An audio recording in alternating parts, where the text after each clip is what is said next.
recorded so it can be later posted. Outreach and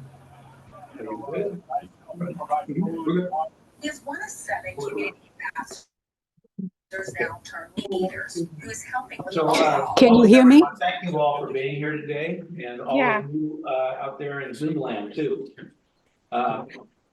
We'll start with a roll call. I'm your chair, John Sargent. Vice Chair Victoria. Here. Okay. Stephanie Dyer is here. Joanne. Here. Okay. Jinwei. Okay. Barb.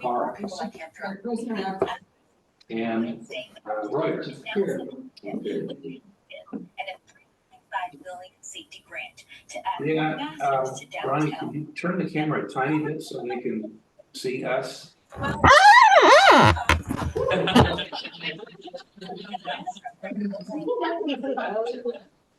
All right.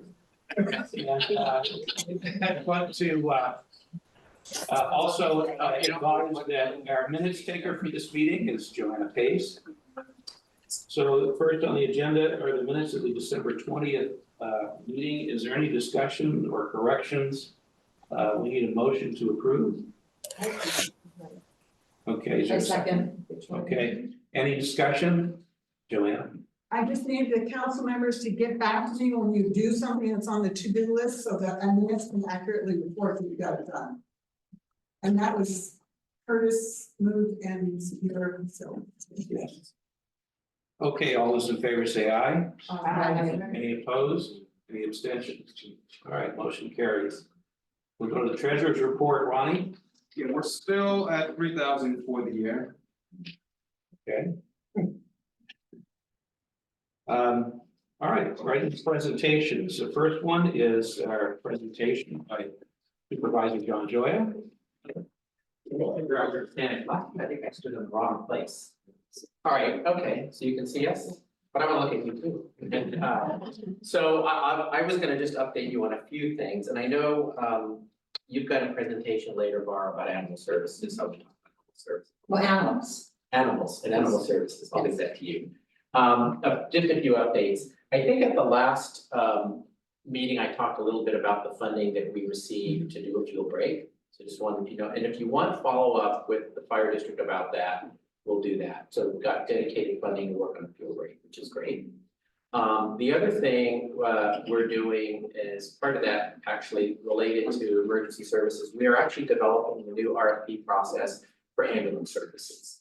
Right now, Contra Costa Fire does the ambulance response and transport with AMR in a partnership with AMR. And we're going to be developing that again, and we have our health department and the board of supervisors selects the that arrangement. So that process is starting. So as we go forward, we'll have some presentations on it so you understand the best way to provide input.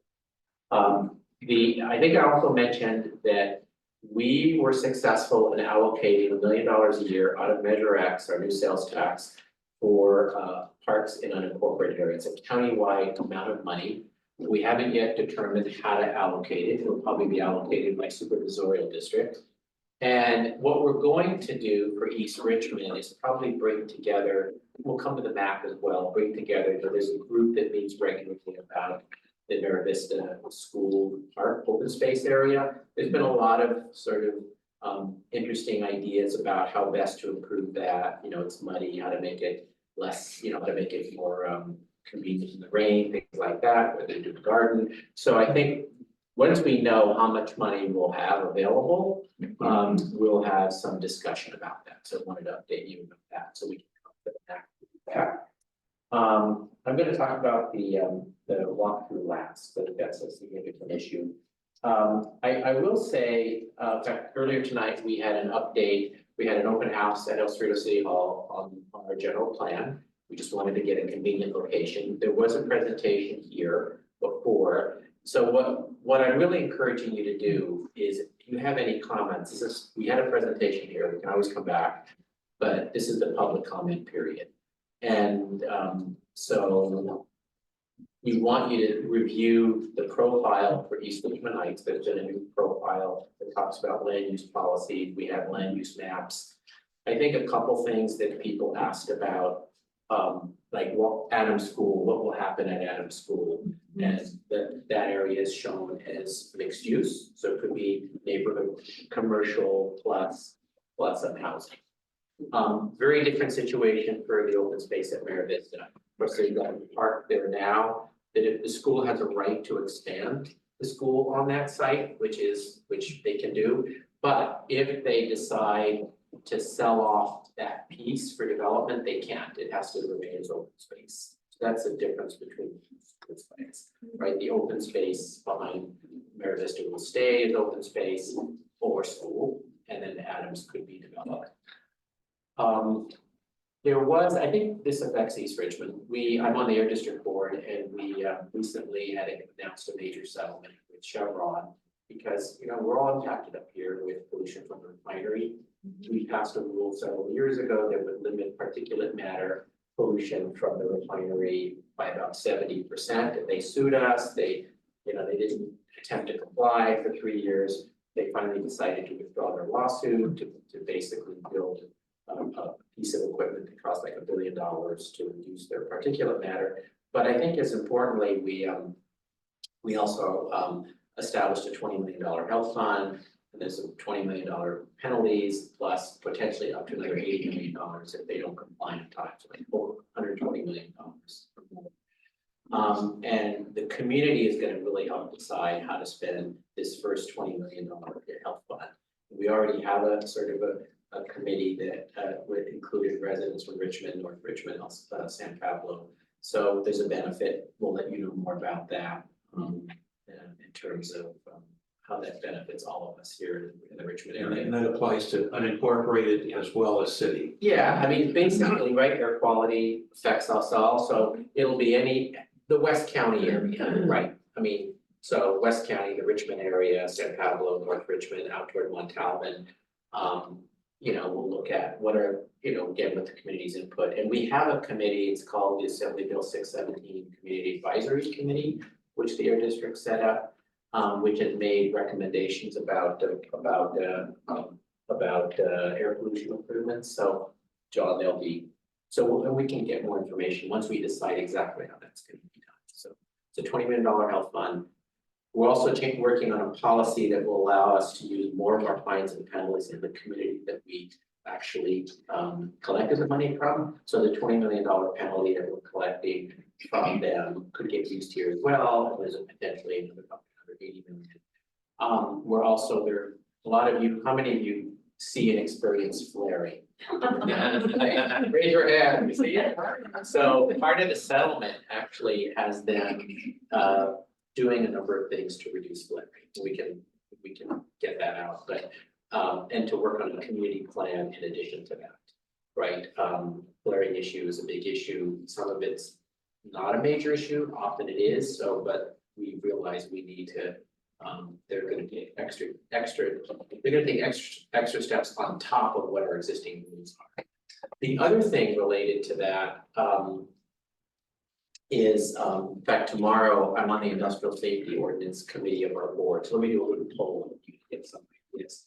So right now, how many of you, get notices or are signed up to get notices from the community warning system? If you're not, you should. And last time we put the number up, we should do it again, right? It's right. Right? That's right. Wow. Somebody else is good. So the way this works, this is, so right now, when there's a need to contact individuals for the community warning system to shelter in place or something like that, we have the database of everybody's landline. So it's called a reverse 911 directory. So that database allows us to call the impacted areas when there's an accident. Yeah, can I stop you? Yes. And I know this is here, but for those of you, before you write it down, please don't put M. Rodriguez on there. And the phone number. I will explain to you at the next presentation why, and we'll get the correct. Right. What you should do is go to cwsalerts.com. Yes. And register your cell phone. You would think that cell phones automatically are in the system, but not yet. What we can do, which is different, is there's a way to reach every cell that's in a geographic area through the cell towers. But there's not a way, like all of you have cell phones, to contact you unless you register. So what you ought to do is register your cell phone.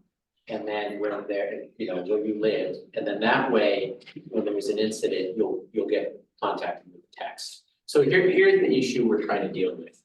Right now, a level 1 incident is an incident that does not have a health impact off-site. Notice I say health impact. You could see it, you could smell it. That's an off-site impact, but it's not a health impact. So a level 2 is something that has an off-site impact. Right now, the community warning system only contacts you if there's an off-site health impact. We get a lot of calls from people, I see it myself, I live in Richmond, where you see a flare, it looks like a fire, and you wonder what it is. So it may not have an off-site health impact immediately according to the health department. It's the health department that determines it, not Chevron. And so, but people want to know what it is. Then there's flaring incidents that you never see or smell or hear, right? So think of a continuum of flaring incidents where you don't see it, you don't know about it, versus one that you look serious. I believe, and we're gonna talk about this Thank you. tomorrow. Thank you. You're welcome.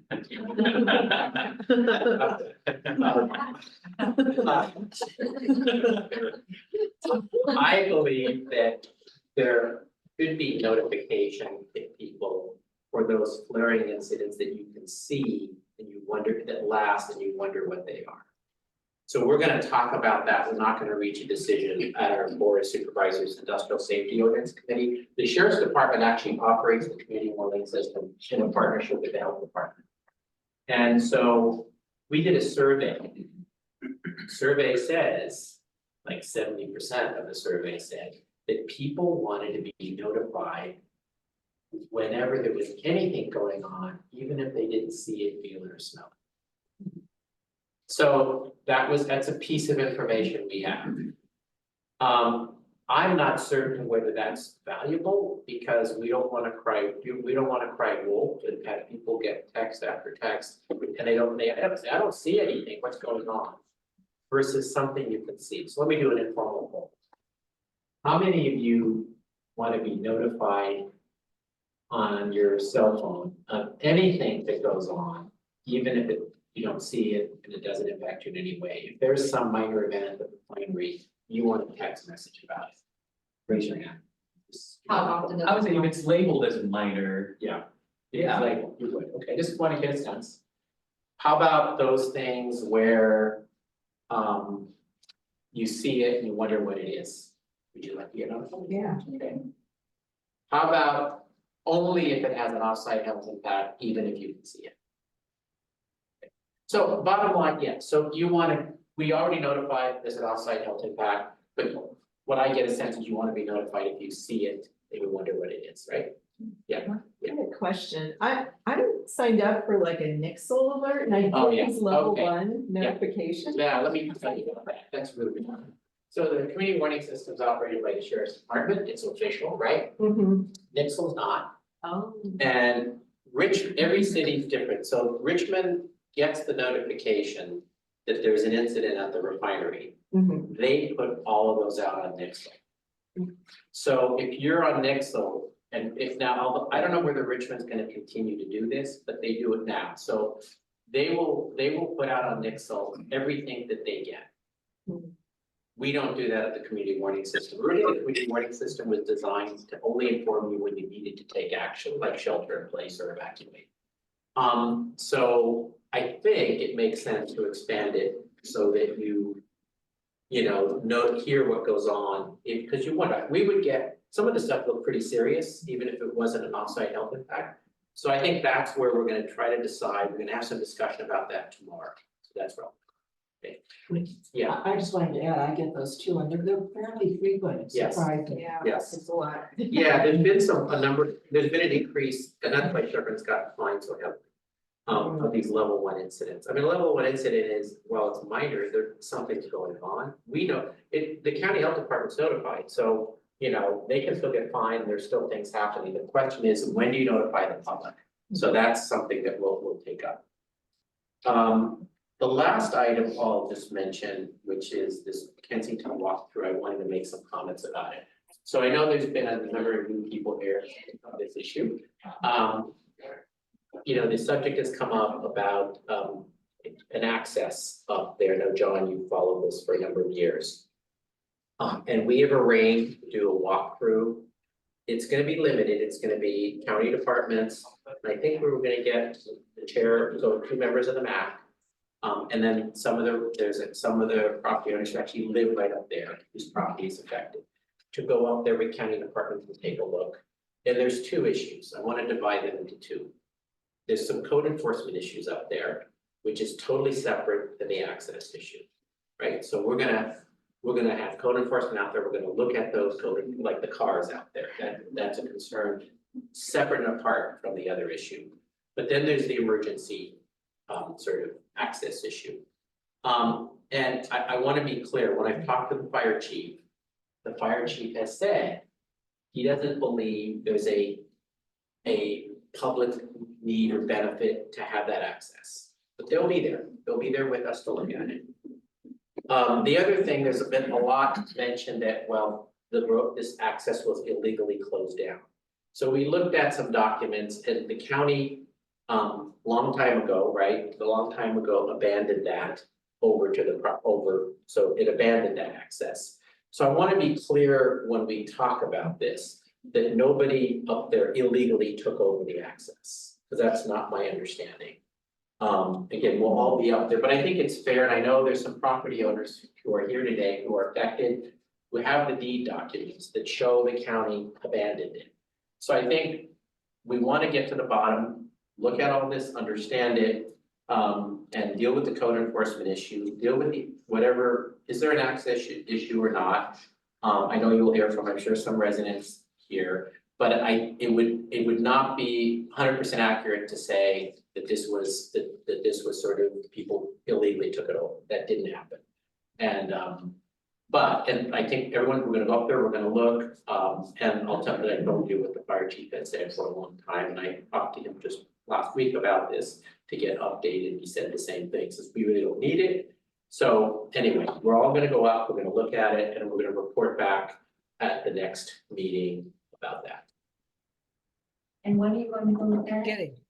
The date's what, the 11th? March 11th. March 11th. Yeah. And again, this is not like meant to be a big crowd up there. We're gonna have, I think we're gonna have some from sheriff, fire, planning, building, public works, the MAC, and some couple of property owners up there. Right? Yeah, anything else that you want to cover? Did you have anything else for us today? No, that's it. Okay. That we wanted to cover that, because I know that was listed on there. Okay, so for the council members first, any comments or questions, John? Give me a piece of paper. Ran away. Okay, before, I'm sorry, let the council members first ask the questions and then I don't we'll want open it up. popsicles upstairs. You guys will get on your beds. I already found I somebody. think you're talking to everybody else.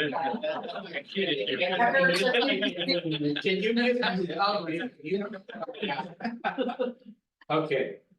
Well, So yeah, I've got a question. You were talking about the $1 million for Measure But X, the $1 million for Yeah. the fire, $1 million for parks. for not a parks, contract. right? No, we got a grant Right, from, I think it was from the state to do the fuel break. I forgot which it is. but- so are you including Hasbrook Heights in that? Because you're mentioning East Richmond Heights. For the fuel in that. break? For the fire, if there was some sort of fire abatement or fire. Oh, all our fire monies for all the unincorporated areas. So the $1 million, right, is for parks in unincorporated areas. Okay. The money we've gotten from the state for the fuel break is for the fuel break that benefits really the whole area west of their urban interface. So that would affect Hasbrook Heights, yeah, they benefit. Right, I know you've called it, let me just address this, I know some of you wanna call this map East Richmond Heights, Hasbrook Heights.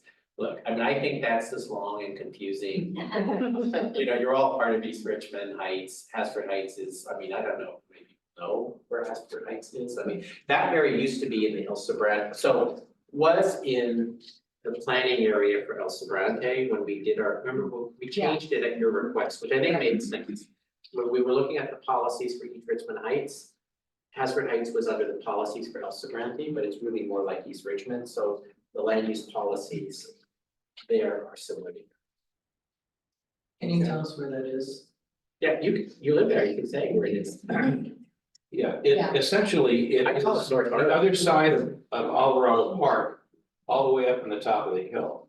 So that whole area up there is called Hasford Heights. The North Arlington runs right sort of the middle of it. Yeah. And that's this particular area. We're all now one big family, so. Some people call it North Arlington, right? It's above, it's up to school. Yeah, I call it North Arlington, yeah. Okay, other council members, anything here to speak? Okay, seeing none. All right, members, I'd like to invite you, if you want to raise your hand, and we won't forget you and the Zoom out there. Is there anyone here who would like to speak about what John has discussed? Tony. I will speak. Hello, my name is Tony Valdivia, and I'm a resident of 6575 Arlington Boulevard. For those of you that aren't aware, those are the homes on the south side of what used to be served driveway. So my husband and I live there since 2007. My family was since 1961, so quite a while. We just became aware of the discussion that happened at some of these meetings about potential public access along these. Just became aware of it last week. We just wanted to come here tonight because we know there's some misconceptions about land ownership, public versus private. We are happy to hear that the cars are being separated from the actual access issue. As Supervisor Joya mentioned, you know, we are the owners of that portion of that long private driveway on the south side. We certainly have documentation through that. So we want that to be known that this is private property that is being, and that the property owners along the stretch will not support public access through there. We don't feel that we should be asked to forfeit any of our private rights. So we wanted to come here and make that known. If anyone would like to see the documentation, we brought it. Certainly, Matt, but supervisor, we want to introduce ourselves. And certainly if you're on the car issue, I'll see. Thank you. All right, thank you, Tony. Yes, I Joanna? think for people on the Zoom will be able to see any speaker that they. Yeah, maybe come over here, yeah. Oh, okay. Okay, next, who would like to comment on this? Okay, seeing no one here, anyone on Zoom, if you want to raise your hand, you have on this particular topic and you have something you want to discuss? No? Okay, so with that, then thank you, John. And we'll be back to give an update about that. 2 months. Yes, great, yeah. Okay, Great, and I just wanted to say, I appreciate, you know, I was talking to the sheriff's department earlier and, you know, but it was about a year ago, we increased the funding, you know, to the sheriff's department for the unincorporated area beat officer, so hopefully, you know, you ask, you know, how that's going and, because I think our unincorporated areas were sort of under patrol because that's why we increased the funding for it, so. But just to hear, you know, what you noticed as well, because remember a few years ago, we went to the ballot to get a resident deputy. And that didn't pass, it's hard getting a 2/3 vote. So I think the idea that we used funding to be able to have a slight increase helps out. We don't have to go to the ballot. okay. All right, John, thank you very Thanks. much. Okay, item 2, I want to give you all a surprise I got this afternoon. I got a call from Mark Rodriguez, our lieutenant, who has been at all of our meetings and has been we've been working on the issues here in this part of the county and also Hasford Heights. And I had to tell him, great job. Mark is now Captain Mark Rogers. However, he is busy now with a whole nother job. He is now leading the County Sheriff's Investigation Department, right under the assistant sheriff. And so we have Sergeant Will Root here tonight, who is very familiar with our area. And Will is gonna be here to help out and fill in the meantime. I will work with him personally on some of the things just to bring him up to speed. But so we have sort of a step back because Lieutenant Rodriguez was also connected to Richmond Police on your issues up there because the city of Richmond crosses Asford Heights. And anyway, we will have more information. We'll make sure everything's right up to speed and I'll work with you on that. So welcome and thanks for being here. Thank you. For those of you who don't know me, I'm Sergeant William Root. I'm the West End Supervisor for swing shifts for Contra County. So I supervise all of the deputies, basically from the Alameda County line all the way over to Crawford on the west end of the county. What Supervisor Joy was talking about and the board was talking about with the staffing. This end of the county actually has the biggest team of deputies in Contra Costa County at one time. My team consists of 7 beat deputies and 5 resident deputies. So in a sense, yes, we have a lot more deputies on this end, but we're still spread thin. The deputies are diligent with coming up here and going to their assigned areas, providing resources that you guys need. I have some big shoes to fill with Lieutenant Rodriguez, who's now Captain Rodriguez. He called me tonight with a big smile on his face and told me the same thing. Hey, can you attend these meetings for me? I was like, I will do that, but I'm also listening to the radio. Like right now, we have a critical detail going on. I may have to go. Real quick, the report for Richmond Heights, there were 73 calls for service up here. Out of those 73 calls for service, 13 of them. 13 or 12. What time period is that? For the month of January. The entire month of January. Yeah, both of those led to actual reports that were generated by the deputies that were either forwarded to investigations or they were forwarded to lieutenant for information. As far as getting into your select crimes for a 3-month period that went from November, December, and January.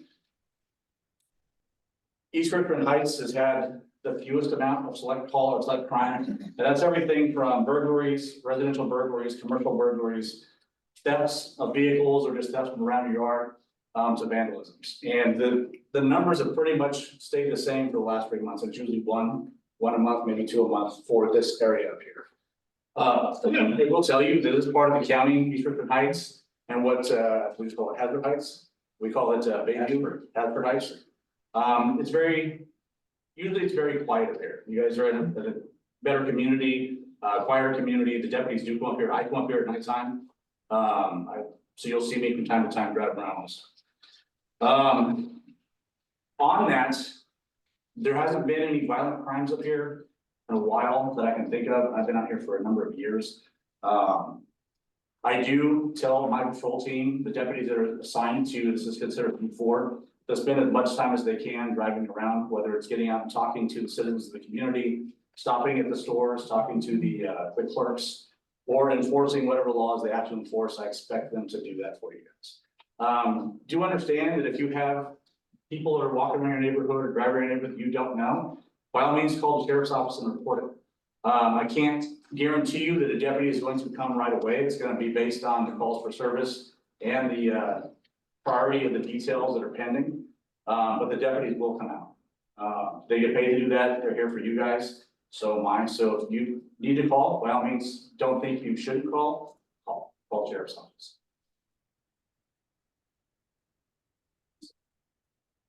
Number 16, in pursuit. Sorry.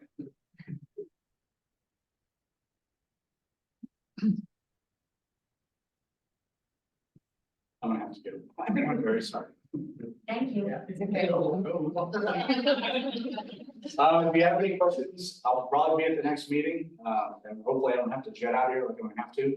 But it's nice to meet you all. If you guys have any questions, by all means, I work Monday through Thursday, 2:30 to midnight, and it seems like I'm always here. Okay? What's your phone number? Oh, your email? I'll give you my email. I have to run. Chasing a car. Let's get out of here. Thank you guys. Bye. Yeah, I will make sure that we get this thing going, and I'll work with you on your side of the hill over there. So that just happened, and good job for Captain Rodriguez. But kind of hit us right here at the last minute before the meeting, so. Does anyone have any comments that they wanted to mention for the sheriff's department? Yeah, I do. So I think, so you mentioned it's been quiet, but I think, we've had some like frequent issues. I wouldn't say they're like violent crimes, but it was brought to our attention that there were like gang activity, not necessarily in the on the county side, but just like a block or two over, which is like alarming, and so there's concern like spillover. And like particularly with like tagging fences, and so I think that has the neighbors concerned, and then there's like a lot of issues with people coming up and like doing drugs in the cars. Yeah. Okay. Same issue. Anything? Are you still on a lot of ordering up there? Yes. Yeah. Okay, anyone in the audience, have any comments or questions about the sheriff's issue? So is that an agenda topic that we're gonna discuss later, or we have to discuss that? It's always on our agenda. We always have a sheriff's Oh, I report. meant the stuff that Bara and Roy are. Oh. Yeah, so it was on the agenda, but because the sergeant is now a captain, he wasn't here, but his lieutenant looked like he wasn't informed. And he assured me that he was going to pass that on. There's another Lieutenant Levi Terrell who's taking over all of West County temporarily until they decide what to do with there's apparently several movement in the sheriff's department at a high level. There was an assistant sheriff, can't think of his name now, but he's over that department that Mark is now in charge of, and he left, and he's now the new police chief in Catani. So there's several changes this year happening now in our sheriff's department. So In regards to that issue, have we determined, is that a Richmond? City of Well, Richmond, or? yeah, see, this is why we wanted to get Richmond. It is the strangest city limits in Asford Heights. The city of Richmond literally curls all around, and you go through the county to get to the city of Richmond, and these people live in the city of Richmond, and then it turns back into the county. And I understand, because I've seen now that there are residents up there who have called the police, and Richmond police said, no, that's county. That would be me. That was Okay, and the same thing, then you call the county and they say, no, that's Richmond. So we wanted to try to get a resolution to that tonight, and it will happen. We'll follow. We're not gonna let this drop. Let me just ask you, you said you called 911. I Right. called like more of the, I think there's a direct number that is not 911, but it's to Richmond, thinking that it might have been Richmond, but And not. what did they tell you? Because They told me that's county sheriff. Well, let me respond, Cole. So I can let me talk about fire for a second. So when you call 911 for fire and ambulance service, the closest available fire station responds. So it doesn't make a difference where you're at. They don't look at a map and say, oh, this is Richmond, this is county. I know this 100%. I'm not talking about police and sheriff, that's a little different. So what happens is, you may get an El Cerrito fire truck, you may get a Richmond fire truck, you may get a county fire. Whichever one is available and closest will come. Then the ambulance is unrelated to that. Ambulance is like everywhere. So for fire, that's how that works. And that would be a good question to ask the sheriff deputy with regard to that. But it's hard to imagine they have a CAD system that they don't know where's where, but I think you can ask them directly. That's not how fire works, right? So when you call 911 on a cell, you go to a different like dispatch I think office. that's why I and you didn't call use it, 911 from a. because I only have a cell, so I Yeah. would call in. Yeah, most people do. I mean, and I don't know, it used to be where 911 went to CHP, I don't know if that's where it is, ask the deputy next, maybe that's a good question, to ask the deputy, I had not heard this, but. So has it happened frequently to you? It just happened that one time, and it was just so ridiculous, like, pretty much what the problem. It's always best when you wanna reach us to call 911. On a cell phone, if you're trying to call police. For an emergency, yeah, I mean, don't call a regular phone number, call 911. I've done this too, though. I did this a few years ago. 911. I think I dialed 911 and the non-emergency number to report it, and I got ping ponged Yeah. Yeah, back and forth. I mean, I think it's a good question to ask the deputy, but if you have an emergency, you call 911. Cause they'll figure out how to get the right response through the 911 dispatch. Okay. Yes, I'm just wondering if you could be more specific about the area you're talking, like. So we're talking about if you're going on North Arlington and then you make a right onto Harborview, that is county land, that is unincorporated land. Then if you make your first left, that's Barth, that's Richmond. So literally there's even a house on the corner of Harborview and Barth, that's in Richmond. And when you go, like that whole area up is Richmond, but you can't get there by car unless you go through the unincorporated area. There's no other access. Okay. Which is a private road as well, not maintained by Richmond. And those property owners have to front the cost of paying for that road as Right, well, which right, is right, crazy. right. Yeah. Right. And there's no, and then that Barth goes around, I think it's like Capitolina or Capitol Lake, and that goes right into Alvarado Park. So it's just this really bizarre, like the guy who lives behind me is in Richmond and I'm in. Barry, you call 911, and this has been an issue, would you call 911 or would you call the non-emergency number? I've called every number that is. Okay, you call 911. When I call 911, I don't remember where, like who I went to, but they'll tell me, like. Was you it- need to call. because if you call- It doesn't have a cell phone. Because if you call 911, it goes to, if you're in the city, if you're calling from a landline, I don't know, most people. calling don't from know. a cell, right, okay. I think it's useful to we should have the sheriff explain, it used to be when you call 911, it went to the sheriff, to the CHP, and they transferred it. But it may be different, so I don't honestly know for certain, but it'd be a good question to ask them. And then they sort of figure it. I know with fire, they will it'll go get dispatched to the closest fire. Yeah, station. I think that what's happened is that I'll say, I'm an unincorporated, but this is happening in Richmond. And then they said, okay, well, then you need to call this Richmond number. And then, or they put me through, and then Richmond, it just, nothing really. I mean, if worked they'll out. go, the agency that responds is the one where the action or incident is happening. So if you live in an unincorporated area and there's something happening in Richmond, then the Richmond folks respond. And vice versa. Doesn't seem to matter, because I have given other people's addresses, knowing who lives where, and just made them, they just.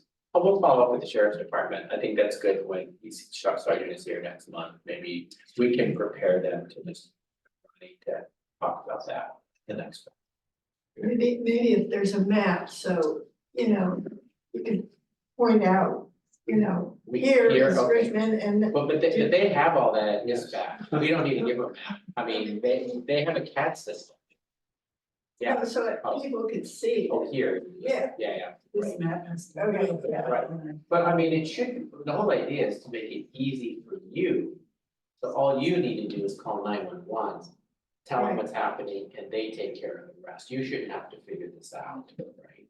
Yeah, I mean, you're in an emergency. Right, because if property is that close together, Yeah, whatever the emergency or incident is, could be in one area and Yeah. in 10 minutes be in the other area. right.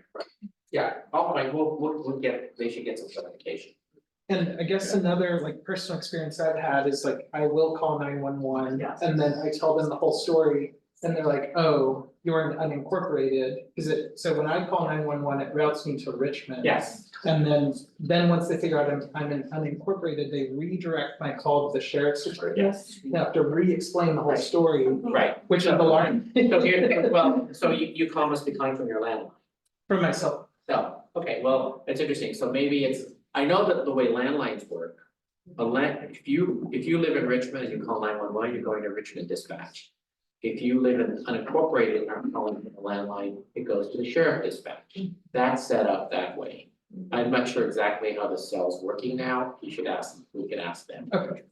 It is true that it's probably a good idea to say where you are first before talking about it, so they can transfer it first, right, to the agency, so you don't have to re-explain. Yeah, that makes sense. Yes, I mean, that's probably a good thing to do. Well, they may say where you're calling from. They usually start with that. Okay, Okay. Is the fact that it's a private road meeting? there is one. Doesn't No, I make a mean, difference. like the fact that this is happening and they have to drive on our private road. They Are they, go are wherever. people allowed to drive on the Of private? course, yeah, I mean, law enforcement members, fire, law enforcement, ambulance, they will go on private road. I meant the people who are committing the situation. Oh, well, let me, so private road depends what you mean, there's many definitions of that, are you talking about a road that the city or the county don't own? Correct, And it's privately maintained? yes. Well, technically, the people who are committing the crime and trespassing are trespassing. But the police will show up, I get that the police will show up, but I'm talking about those people. they're not supposed to, if it's your property, and it's private road, then you can put up some. So it is a private road. Let us I don't know what that. find out, we can connect with Public Works, when we do that. The issue is even because you've got that crossover, but there's an area up there with a beautiful view of this is part of the bay looking where the sun sets. The people go up there and they park and they watch that and they party up there and they throw their trash out and they make a mess. And besides trash, there's condoms and all kinds of other things they're leaving on the street. So, you know, they know what's going on up there and they want some action. So that will continue on. I think for the hotspots, we'll mention that to Ronnie, we can pass on the hotspots to the sheriff's department, that's so, we should put our number up there too for Ronnie, yeah, and then that way you Yeah, get the hotspot. and I wanted to mention again, this is why I said take Mark Rodriguez and the phone number off, but the CWSalert.com, John, that should be all they have to do to go Yeah, sign. that's right, that's all. Okay. I'll use. Is there anyone else here in the room that had a comment or question about the sheriff's piece? Okay, anyone on Zoom that would like to mention anything, have any questions? Okay, not seeing any hands. I'm gonna go to our Contra Costa County Fire. I think I've seen Michelle up there. Hi, thank you, Chair. Hi. We'll Thank turn it over to you. I'm good, thank you so much. The Contra Costa Wildfire Mitigation Program current project count is 182 and 79 are complete. The remaining projects will be addressed this year based on the department's capacity. We encourage mitigation groups and individual residents to identify additional projects to the Wildfire Mitigation Program. You can find our link at www.cccfpd.com. Please reach out if additional support is needed when entering your project. Residents are specifically encouraged to apply for our low-income exterior hazard control program. This program allows $1,500 to address Zone 0 defensible space projects. Zone 0 is the area 0 to 5 feet from your home or structure. It does require last year's tax return to verify income on a sliding scale. We ask that you please redact your Social Security number as it is not needed to determine eligibility. Please visit the Contra Costa County Fire Protection District website for more information and a complete list of the wildfire mitigation programs. I'd like to inform the board and residents attending the meeting on Zoom and in person. I apologize I could not be there in person. I had back-to-back meetings today. But on January 9th, the board approved an application for the CAL FIRE grant in the amount of $1.1 million for a 73-acre shaded fuel break project in the East Richmond Heights area, which was submitted on January 10th. The shaded fuel break will reduce fuel loads relative to areas outside of the fuel break, and the shade provided by the canopy improves the microclimate conditions of the underlying fuels. The shaded fuel break is intended to help reduce fuel loading while also providing a defensible position for fire crews to engage in fire suppression. Letters of support were received from the City of Richmond and the East Bay Regional Parks District. Representatives from Supervisor Joya's office currently have a project map available for your review. I would like to thank a personal note Supervisor Joya, Robert, and Ronnie for their collaboration and collaboration for this project. Thank you for your time, and I am open to answering your questions. Okay, council members, any comments, questions to the fire? Okay, neighbors, anyone here have any questions or comments for our fire district? Joanne.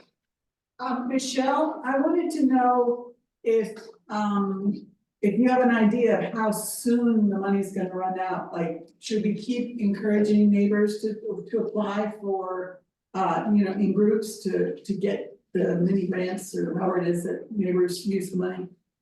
So thank you for your question. And I encourage mitigation groups and individual residents to apply for projects. Funding and the management of funding, thanks to Measure X, we have an ongoing allocated fund amount. And we will work to deliver completed projects to the community to decrease the fire risk and allow your communities to become more fire adapted. Those projects are approved based in fire science, not based on location or previous use of the program. Again, based in fire science. So predicted flame length, ember cast, diablo wind event, those sorts of things are evaluated with each project by a reviewer, a badged member of our service. So I am the outreach person that can assist you in entering your project into the request portal. And then once it's entered, then it moves on to the approval or denial process with a member of the badge service. So I hope that provides clarification. I encourage you to apply specifically for the low income exterior hazard control program. So this is where we can really do that outreach to the most socially vulnerable community members. Also, please feel free to look at our website for the other programs. This is a resident-driven program where we leverage technology and the existent relationship between fire departments, government, and residents to, again, bring your community to a more fire-adapted status and reducing your fuel risk. I hope that answers your question. Anything else? Can you just give us a ballpark idea of like how long it takes from applying to getting a yes or no? Oh, I'm sorry, but that does specifically speak to the size of a project and the type of project. Also, the availability of our fabulous Crew 12, because if we have more fires, remember Crew 12 is dedicated first to suppression, so the protection of life and property, and then mitigation work happens between those suppression efforts. Okay, thanks.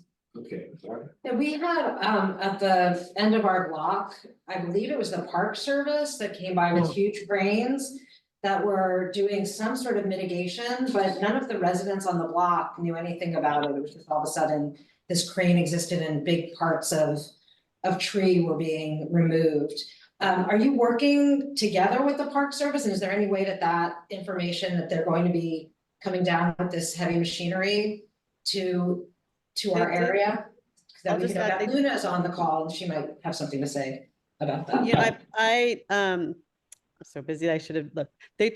He contacted me because of that. My house is at the end.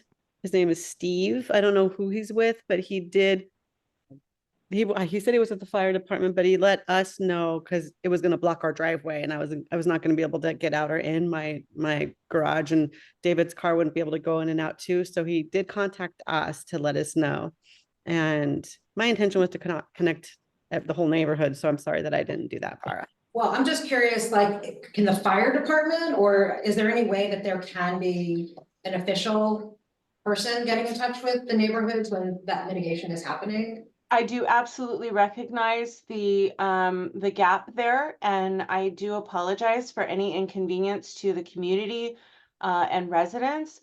That said, what I'd like to do is I'd like to provide my personal email, my professional email, mrine@ccc fpd.org. Again, that's Michael, Robert, Ivan, Nancy, Edward at CCC, so 3 C's, FPD, Fire Protection District.org. I have worked with East Bay Regional Parks on they did some prescribed burn that where the air quality was compromised and people felt that they may not have been notified. So I worked directly with representatives from Supervisor Joy's office when that request came in to push out a higher level of communication with our PIO and the East Bay Regional or Public Information Officer and the East Bay Regional Parks. So I acknowledge that there needs to be a further effort there, and I look forward to meeting that need. Thank you. You're very welcome. Okay, any other questions from anyone? Okay. Not seeing anyone. All right, thank you, Michelle. Thank you very much, Chair. Thank you, Board. We appreciate that. I'll just take a second and mention that several of us have participated in the past in the Wildcat, what did we call it? Wildcat Canyon Wildfire Committee. We were a committee of all the fire chiefs around Wildcat Canyon and interested residents in the past when we went through the extreme drought and we had a lot of concerns about fire. And this was also organized by John Joya. We didn't do that this last year, and we also had a lot less fires this last year up here, but there is that available to us too. So if we get into a fire hazard right up here, we are part of that, and we can get John to organize that again, and all the fire chiefs to talk about, you know, what concerns are there. There has been a lot of work done, especially by East Bay Regional Parks. They've cut down trees, they've cleared a lot of brush that we, you know, had sitting there. So I think the fire hazard is a little bit lower than it was, but if we have to, we can get that group together. It was a pretty large group. We'd meet up at the church up on the top of Mosier up there. And it was, like I said, all the fire chiefs, El Cerrito, Berkeley, Chief Tiley from East Bay Regional, the Richmond, you know, are all got together to talk with the community and find out what are your concerns. So that is there available if we need to do that. I'd like to move on to our next presentation. This is Barbara. Okay. It's definitely Bara. It's not Barbara. It's okay. And Could I ask a quick question before we switch the gear? Did you just spark something in my mind, and it might be for an agenda item for another time? But when you were saying there's that committee, that made me realize of other natural disasters, earthquakes, whatever it be. And I recalled a couple of years ago when they had that the chicken accident on the highway, if anyone remembers that, where the chickens were loose on the highway. And what I discovered was like there was like no egress or outgress, like it was up into the hill, like it was like stopped. So that led me to believe like what kind of plan, and that's why I think it might be an agenda item for another time. What kind of plan might we need to make around how to get out in case of an emergency when in cases like that? I mean, it might have been because you couldn't have access to the freeway, but it did make me realize that these are one lane roads, or these are like one single roads that get access to all the homes up there. And if that's been thought through already, since I'm new as of 2017, or if that's something that we should be talking about. Luna, if I can address that, Chair Sargent, if I can address that question. Yes, please. So recently, CAL FIRE issued a AB 2911 subdivision report, where the various subdivisions with limited ingress egress of dwellings, a number of 30 or more, have been identified on a map and is actively being reviewed by the various agencies supporting those neighborhoods. So again, that's AB 2911. And that's a CAL FIRE initiative. There is a map and reports that are available to the public. And I will say that onto that back note of the chair's mention of that committee. If there's anything that I can move that forward, if you're looking to explore that in the future, please let me know. I'd like to support that process. Thank you. Thank you, Luna. Okay. I'd also like to recommend that everyone take part in the CERT training. It's a free training that I think it's 6 weeks. I took it in Richmond, and it's great for emergency preparedness and what to do if something happens, from medical to, if none of us have power, what do you do to help each other in the community? So I did it many years ago. I think I need to retake it. But I do recommend everyone here and on the call to consider taking the CERT training. It's great. Great idea. Would you get the flyers for that and bring it to the next meeting? Yeah. How to take that? Yeah. Yeah, I know about it. But... Yeah, it's great. Okay. It's great. All right. Okay, thank you all. Now to me. Yes. Okay, great. So as I'm walking over here, can I see a show of hands of how many of you have a dog or a cat? Can I see a show of hands if you don't have a dog or cat, you might take care of a community cat colony? Okay. So my name is Barb Sapir. Can one have access to the PowerPoint running? Okay. There is a lot to talk about and there's very little time, so if someone could give me a 2-minute warning, I've got many pages here. So the way that the animal situation is, I'm sure that most of you have been seeing on nextdoor.com that there's a lot more animals being written up about being lost or being rehomed. There's cats that you're probably seeing more of in the neighborhood. And there's a lot of reasons for that. And so we're actually at a crisis state, and it's not just Contra Costa County, and it's really the whole state, and there's lots of places around the country that there's a problem. Now, Newsom in 2019 had given around $52 million to become a no-kill state. But if you're on Facebook and you might be seeing some of these things that say that there's 20 dogs on kill list. So these are good adoptable dogs, but now there's no space for them. Now, what happens is that all of these stray dogs wind up at the shelter. There's also backyard breeding happening. And you might know people in your neighborhood who are backyard breeding. Backyard breeding is basically a person who just decides that they're going to procreate these dogs and then sell them for a profit. But there are rules, there's ordinances, and currently those ordinances are not being enforced. So because there's no penalty, people are continuing to do it. Now, just some numbers here. Californians, like we saw that it was like 95% of the people here have animals. So 40% of California households have dogs and 30% have cats. But only 12% of California landlords allow tenants to keep dogs, and of those dogs, they're the small ones. So you have this proliferation of large dogs, especially in the shelter system, because they don't have anywhere to go. And it also contributes to the homeless issue because some people do not want to leave their dogs, and so they're living in cars and vans in order to take care of their dogs. So it's a really, the problem is multifaceted. Now, this $50 million that Newsom had to become a no-kill shelter wound up going to an organization that's connected with UC Davis. And this woman, Kate Hurley, basically has an untested experimental theory called capacity for care. And the idea is that okay, so the agenda, it's actually a really nice PowerPoint again. I have 2 minutes left? That's 2 minutes. Okay, just have 2 minutes left. So this is the law that says you can't euthanize an animal unless it's sick beyond repair or it's a danger to humans. But that is not what's happening in our county. These dogs are being put down and they don't need to be. Now, part of the problem is that because many of you might not know that there's a crisis because word is not getting out. And why is word not getting out?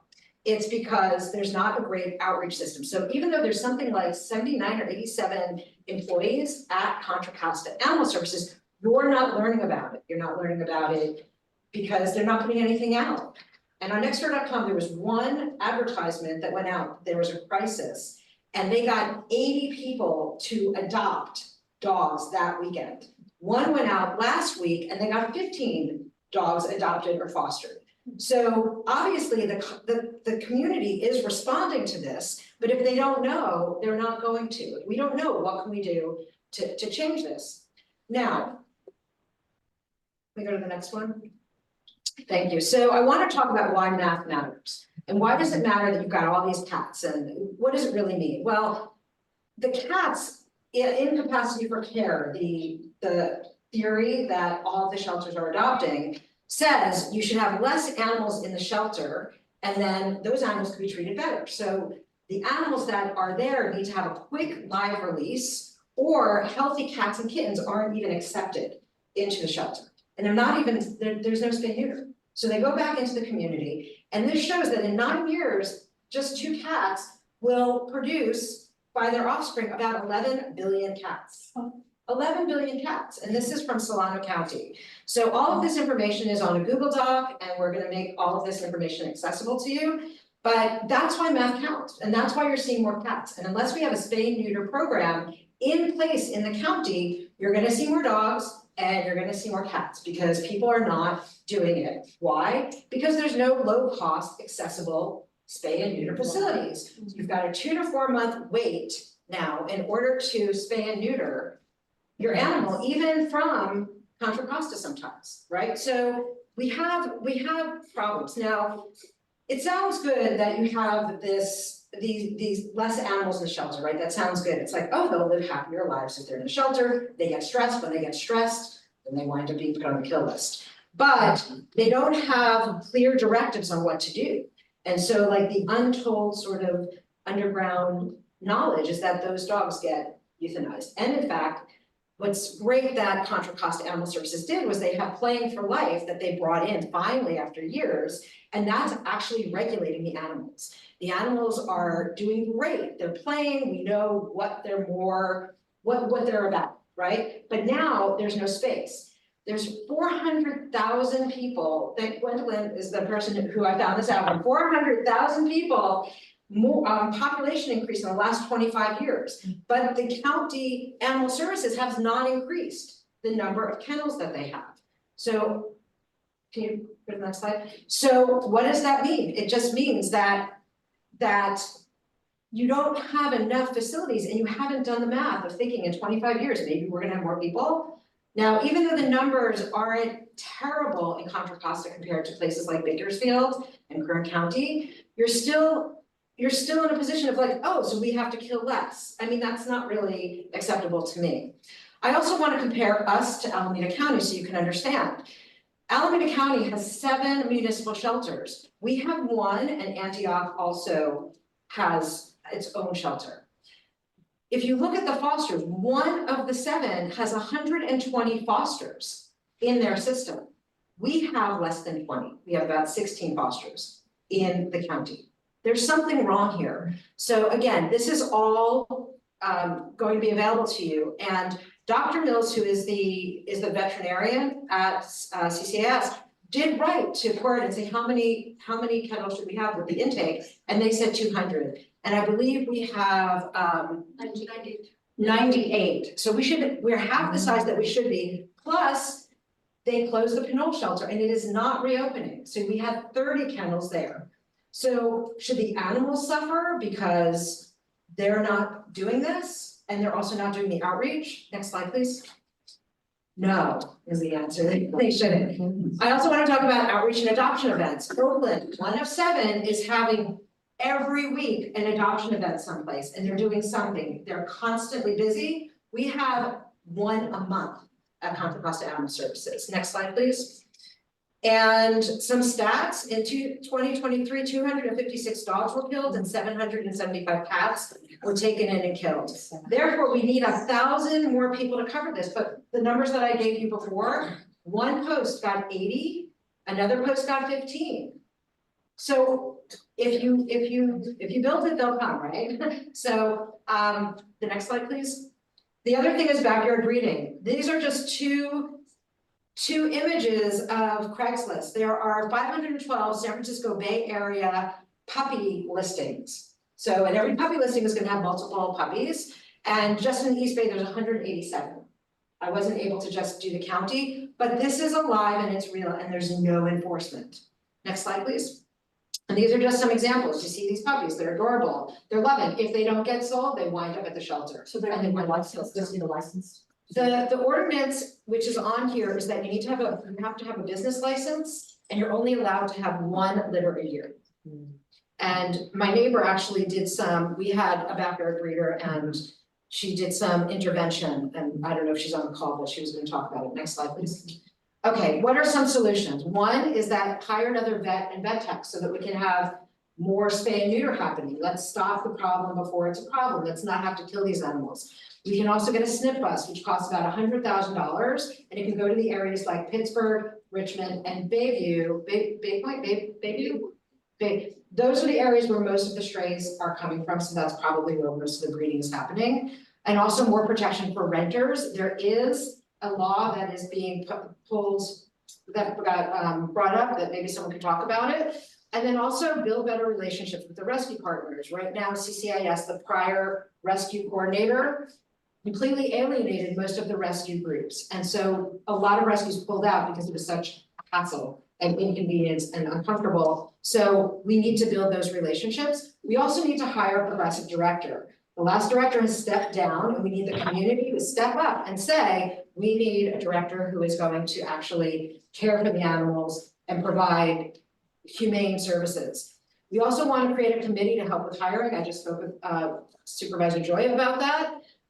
Enforcement of backyard breeding ordinances and even a tip line. You see it, you call the tip line, call people. Yes. Ronnie, I've got one of our people on Zoom said they can't see the slides. What are the chances we run into these children?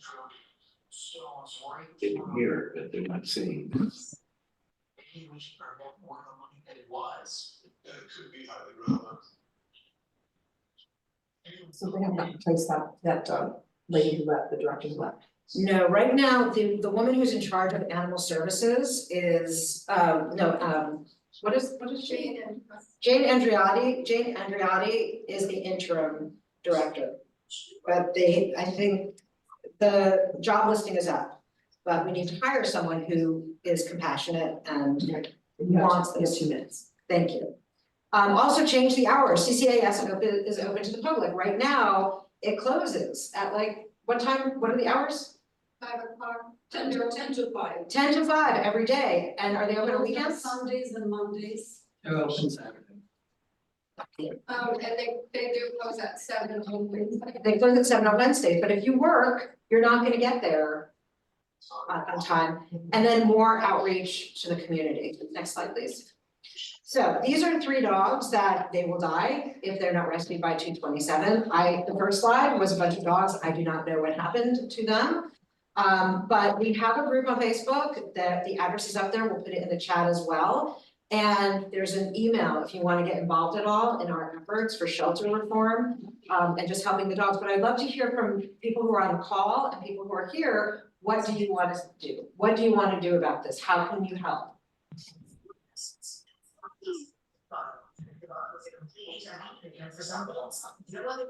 That's a question. If you go to a condo, we were looking at a condo, moving, and they only allow 1 dog and it has to be under 30 pounds. We have a greyhound, 60 pounds, never barks, greyhounds don't bark, they don't cause any problems, they aren't vicious or anything, but we couldn't even move there because of that condition. I don't understand why those conditions are allowed. Isn't there a new law going on the books soon about, there is making that. It's they charge more than. It wasn't all that though, I was listening to it today, it addresses how much they're charging, deposit for animals. It addresses, You don't have to tell them that you have a pet till after you're accepted, or not accepted. Right. You always do. Right. Then you can. So there is, there is dialogue, which is good. My issue, and it's always been my issue, is that we all know people who are maintaining unfixed animals. I mean, I live in a great neighborhood, but I've got backyard neighbors who have unfixed males. And, you know, I talk to them and I say, look, your animal's gonna be probably more aggressive, it's probably gonna get into fights, and we don't need kittens. And in their opinion, that's the only way to get a mouse. You know, that's the unfixed male is the only one who's gonna take care of their rodent problem. And I mean, Well, I think education is also super key, and I think that the county shelter could also provide some of it. It's also cultural. There's cultural issues that are involved here as well. And going to churches and going to schools and went out to Point Isabel, and I got 13 people who were interested in what was going on. But they didn't know beforehand that it was going on. but then for all of, we would love for animals to be valued and humanely cared for. But when a spay and a neuter costs upwards of $500, a freaking neuter is over $100 for a male cat. I know, it's absolutely insane. It's basically pet ownership for the elite. I mean, And the dogs and the cat that get killed because where are they gonna go? Yeah. Yeah, it's a big problem. The spay and neuter, there is $750,000 from Measure X, but that's $250,000 over the next 3 years that is supposed to go towards outreach and spay and neuter, but it's a drop in the bucket. We need millions of dollars, actually. It's obvious this problem is gigantic and it's not gonna be solved by us tonight or anything, but it's time for counties, for people at that level to think outside the box, come up with new ideas. In Martinez, we have a problem with getting police officers because we are the lowest paying police law enforcement agency around. So we can't get them. So I'm like, okay, so the next time we build a housing subdivision, what if we have that guy donate a house and now that cop can live? You see what I'm saying? We could, why can't there be a in between a veterinarian and a vet tech that just does spay and neuters? in a van. Well, and Give that's them the the van, give them the equipment. It's a terrible Their veterinarian school. Well, they say that there's a terrible vet shortage, but I believe the SPCA in San Francisco just hired 25 vets recently. Really? Yeah, so they're out there and it's just, there's also to be an interns from Davis that can do a semester of spay neuter. Do we have any low-cost spay and neuter facilities? There's 3, I believe, in the county, but Yeah, the 6 month wait. And what's important is, CPAS is releasing those unfixed. They're not getting spayed before they do the job. They should do that. They give them an appointment to come back and do it. The other thing, between the subappointment and the dog release, Oh, I think it's great. They say, oh, you have to come back and do it. They don't enforce it. CCAS is also, they haven't been really enforcing licensing. And so we don't know what the rabies situation is, but there's an estimated, I wanna say, 3 up to like, a couple numbers, like millions of dollars. It's a lot. That's not of lost revenue. And that revenue can go right into spay and neuter. And I have to tell you, I get every 4 days, I get notification from CCAS about something having to do with my license with my dog. Every day, like, oh, you can, like, it's Valentine's Day, get a Valentine's license for your dog. I mean, so they are doing something, they're licensed, they are reaching out to people, but not for the things. I think that matters. There's nobody coming knocking on your door saying. There's no enforcement of licensing, and so we can have dogs with rabies. We don't know if they're not getting licenses, they will also be getting vaccinated. Yeah, there's also comparisons like of different counties, like Stanislaus County, Sacramento County, Contra Costa County, in terms of intake of animals and the number of employees. And Contra Costa County has the highest number of employees with the same intake. And the output is actually, kind of kill rate or outreach to the community is much lower. So basically, from my standpoint and from the, I'm connected with those dogs, overhaul of the system is needed. And we've been approaching the Board of Supervisors for exactly a year. We've been to the meetings. I wrote letters every week of last year, literally every week, sending them images of those dogs. So that they couldn't say that they didn't know that. And what's happening actually, like next week, 11 dogs on the kill list. So we need 11 people to help with those dogs to save them. Dogs from this list, it was 14 dogs, they all saved except one, I'm not sure. So, but our dogs are going to Sacramento County, they're going to Oregon, we're going to Idaho.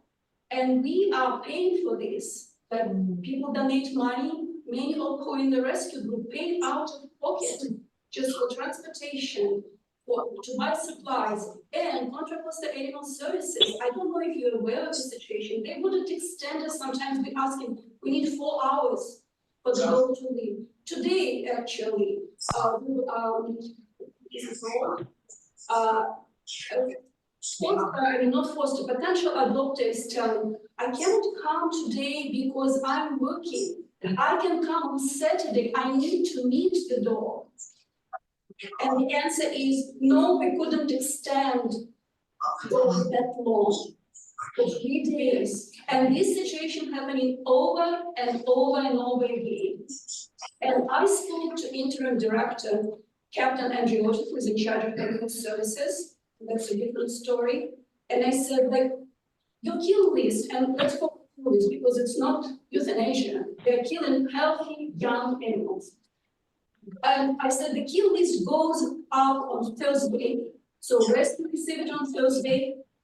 And all rescue, all volunteers, all have jobs, right? So we have basically literally 2 days, Friday and Saturday, to reach out to the community. Sunday and Monday they're closed. People cannot go and see them. And I said, can't you change the dates? And she said, it's convenient for you, it's not convenient for us, literally. It's like what's going on? We're talking about the moral, talking about the atmosphere in the community. The shelter is actually facility, yes, it's channels, but that's a place to educate people, to have lectures, demonstrations, dog training, they have to bring kids there to work with animals. Now, how many of you have been to the shelter lately? How many of you adopted dogs from the shelter? Cats. And the cat situation is even worse, and I feel horrible that we are not selling cats. Cats are killed in big numbers. But like there's a lot of ways to make money and make community better. So people can come there if it's open, if it's welcoming. Now you go to the shelter, you cannot even go and see the dogs, right? You don't know that they exist and it's. Yeah, we are gonna have to move on. We have a handout for every one of you. Fortunately, we didn't get it printed. So we want to make sure that you are on Supervisor Joya's mailing list.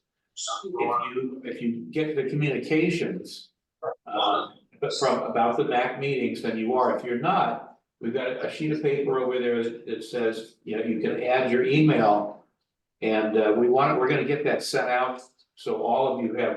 Barbara has quite a bit of information in there. Is that the right next step? I mean, yeah. Can I say one more? We need your help. We're like we're in a really good position right now with the fact that both Chevron and Martinez Refining Company are in such bad light in this area. There's no reason why we couldn't ask them for the money to build another wing onto the shelter. I mean, why can't that happen? They need the PR, we need the same done.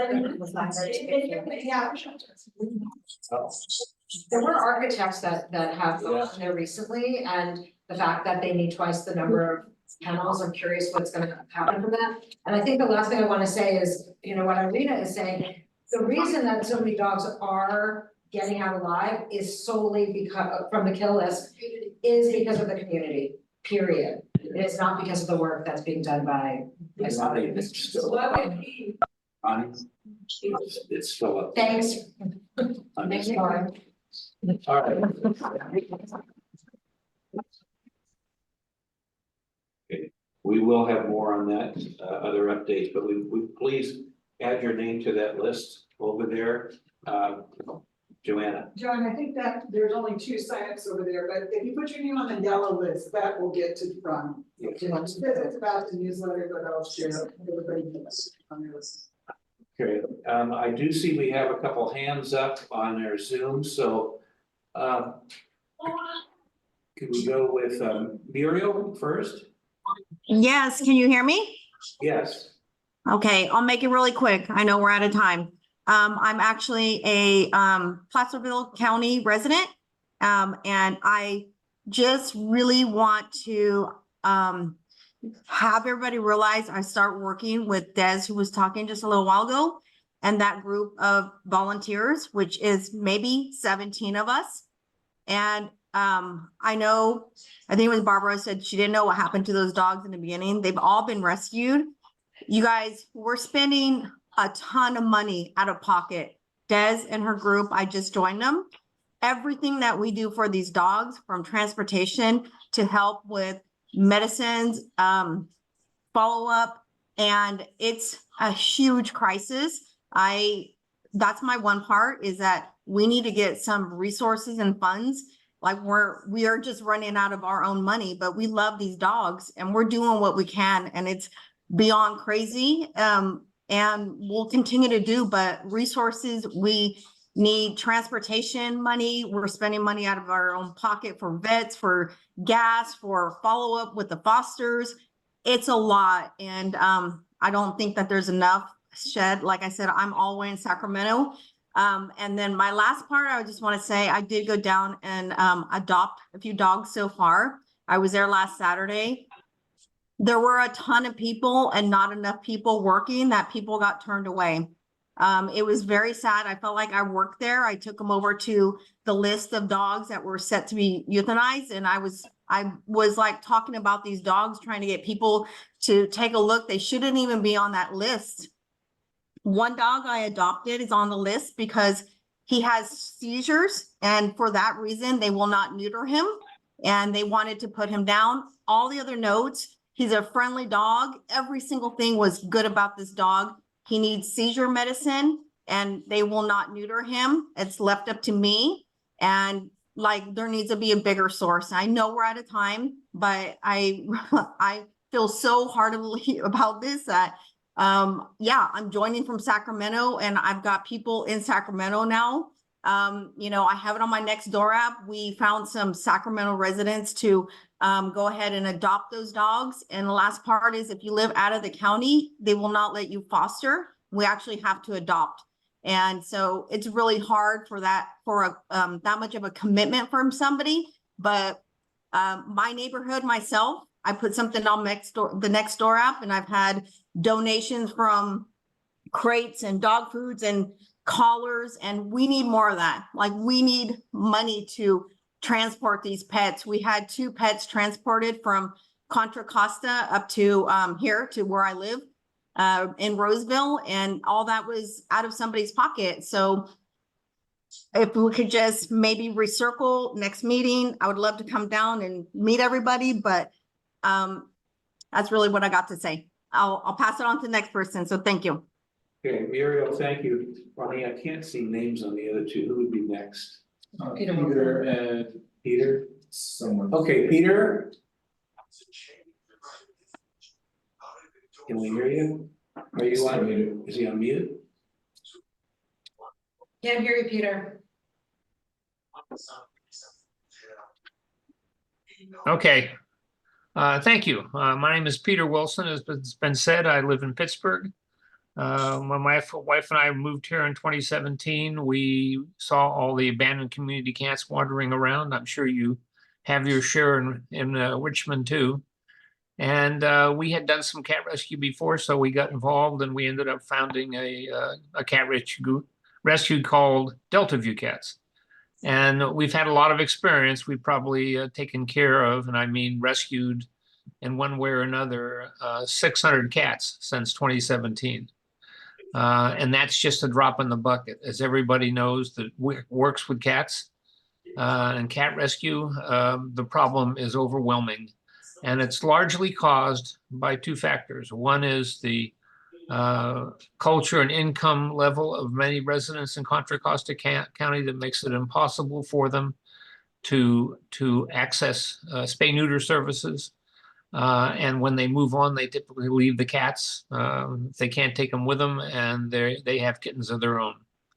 And so that is a significant problem, and I'm sure it's shared in Richmond. What I wanted to mention tonight is that there is no quick fix to this.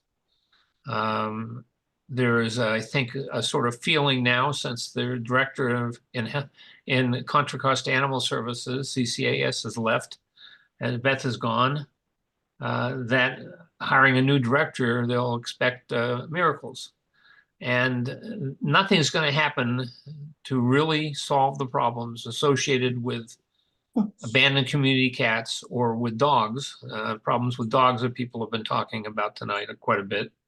Nothing's going to happen quickly, and it's not going to happen without additional resources, additional facilities. The county is going to have to really step up to its responsibilities, which it hasn't done. And it hasn't done the entire time I've been living in Contra Costa County, which is since 2003. The problem we face is the result in part of a disastrous cat management policy that was put out by UC Davis, that was implemented by the Animal Services without consultation with the Board of Supervisors, and which has tremendously increased the number of cats that we have to deal with. And I've got one walking right in front of me right now who's a rescue that we're looking for a home for. Without good spay neuter availability, the thousands of abandoned community cats that we deal with in this county are not going to go away. They're just going to increase. Anybody that works in the field could tell you how it could be done, but it will take additional resources far beyond what the county is currently committing. And I'll go away now and say there's a hell of a lot more you could learn, a hell of a lot more we could tell you, but this isn't the forum to do it in. Thank you. Thank you. We have one more hand, Marissa, and I don't see a name to tell everybody. Can you hear me? Yes, go ahead. My name is Lisa Kirk. I'm a community cat trapper in 2 counties. I've spayed and neutered over 10,000 cats in the last 2 decades. If you read the grand jury report from 2021 on animal services, it estimated 450,000 indoor-outdoor cats in this county. We're probably up to 750,000 now. The reason that they're killing so many cats is because Kate Hurley did come to a Zoom meeting in 2021 and told us cat rescues that our shelter would no longer take in healthy cats and kittens, and that if I wanted more money for spay and neuters, I would have to go to my elected officials, which I have done for the last 5 years. In 2020, Beth Ward sent out letters to your contracted cities that she would cut all services back to mandated only unless those cities approved an increase in their per capita rate. The Board of Supervisors only wants to pay between $3 and $4 million out of the general budget. So there's the first problem. She also said that she would start euthanizing treatable animals at that time as a consequence if they didn't increase the per capita. Unfortunately, this is about politics. Governor Newsom gave that money. It was not to kill healthy, treatable, adoptable animals. We're not just no-kill.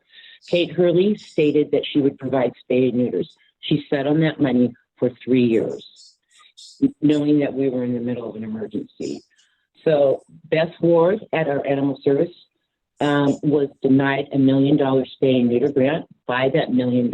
So we missed that. We missed the first round of Measure X money because the Board of Supervisors was trying to get the cities to pay an increase in their per capita rate.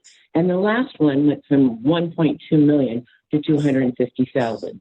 My previous rescue paid over almost 100,000 a year to spay and neuter community cats. We only have 3 resources, and they're not low cost, high volume. And they do a minimal amount, and that has been the problem in Contra Costa County. Places like Tony LaRusso's ARF has never stepped up to provide adequate services for the community that they collect all the donation money from.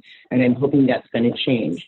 In comparison to Sacramento SPCA, that's kind of the same basis, the same salary. They do over 200,000 or 20,000 spay neuters for community cats and owned pets. We have nothing like that in this county, and that has been the problem for decades. Somehow, Animal Services is going to have to step in and deal with us nonprofits. At this point, all I can recommend is that $250,000 is given out to nonprofits because we are able to get spay and neuters somehow. If it takes 5 years to get a vet and a vet tech at Contra Costa Animal Services, there's a huge problem there, and there's a will not to do this. So as appointed members of a MAC, and I'm in an unincorporated area in East County, you can keep on your board of supervisors that they need to start providing programs for non-mandated services such as spay neuters. Because if you want to stop killing animals, you have to stop them from being born. Thank you. Okay, thank you. We still have 4 other things to get to. Is there anyone else? Just one more thing. Go ahead. Do you guys all know what the general plan is? Okay, so the general plan that addresses things like hospitals and schools and utilities, et cetera, for growth of the population, does not address animal services. If they did, there's a whole bunch more flow of funds that could come this way because it would be part of the general plan. So when she says it's political, that's where you guys can do something about it. Demand that this be included in the general plan. It should be. All of these 400,000 people, some of them came into pets.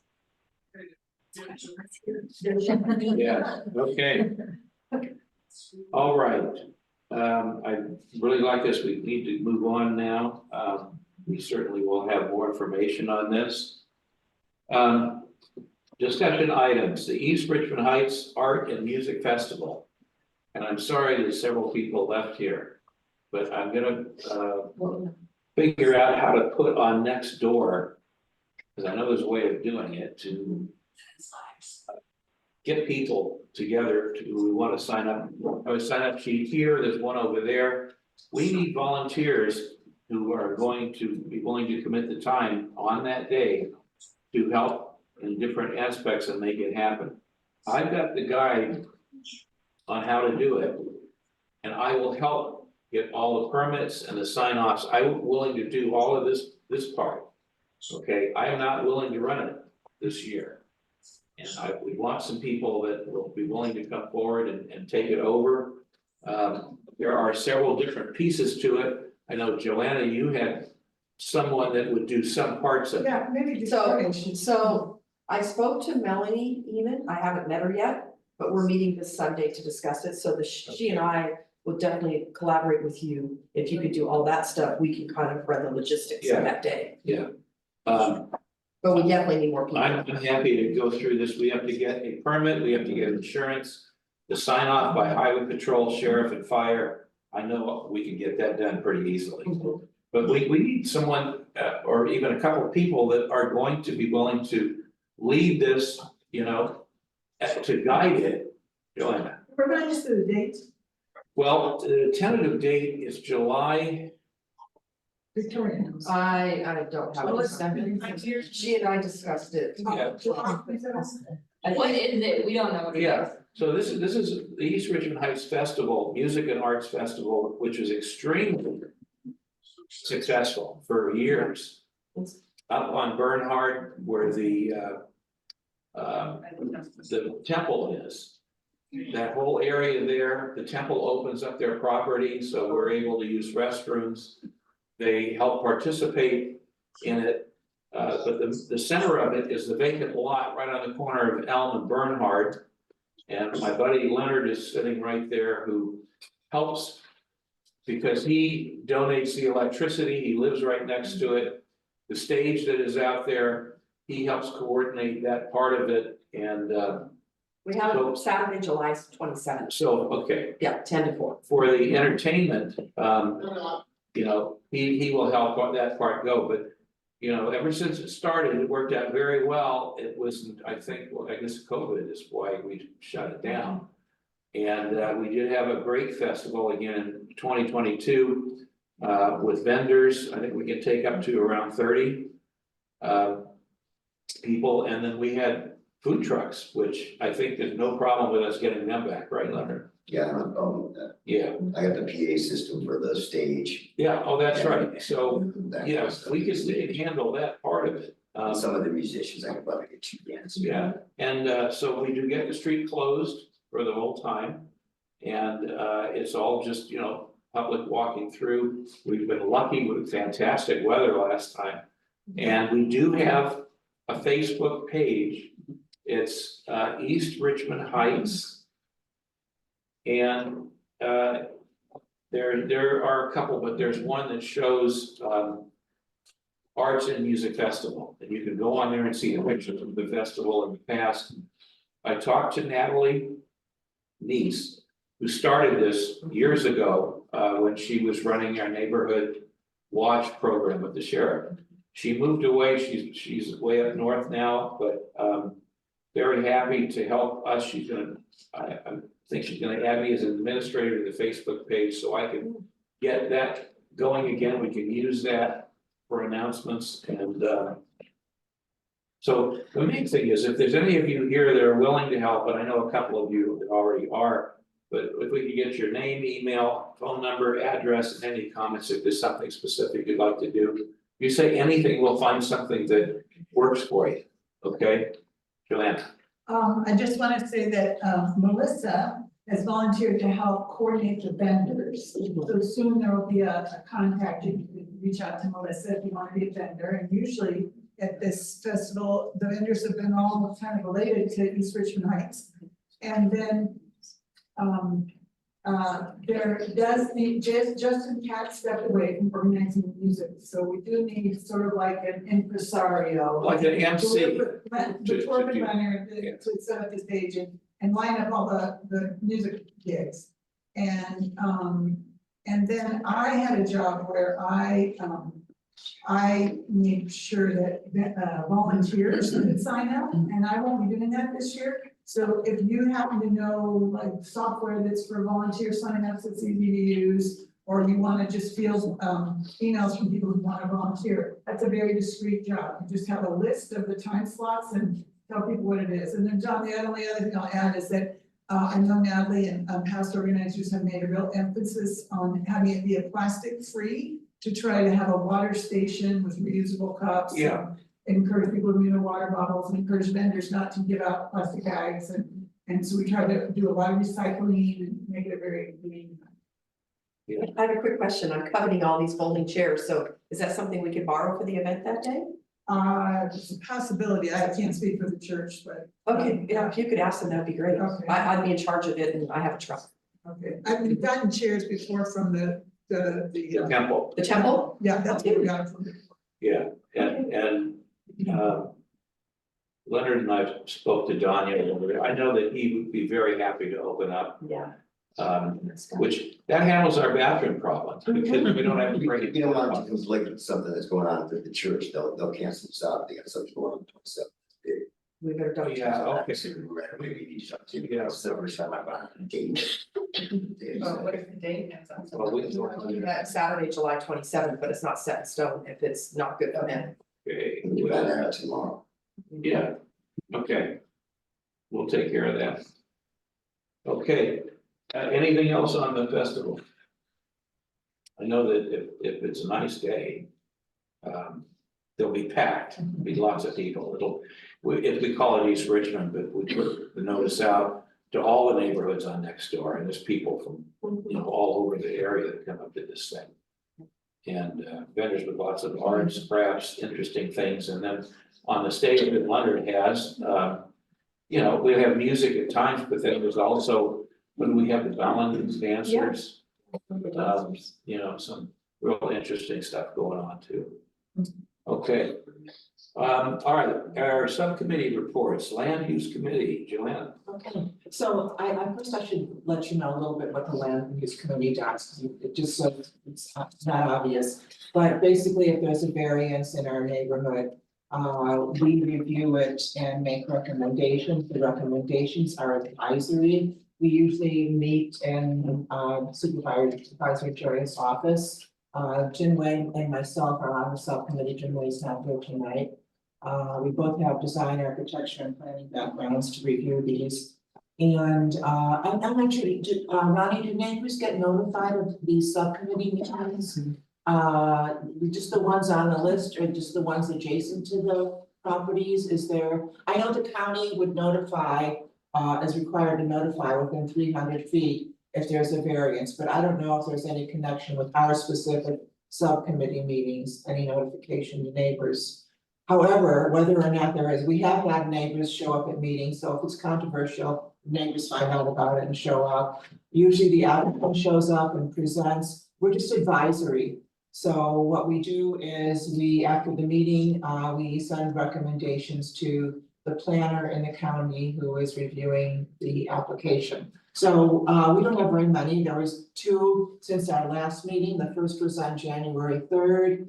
And that was for 5953 Arlington Boulevard.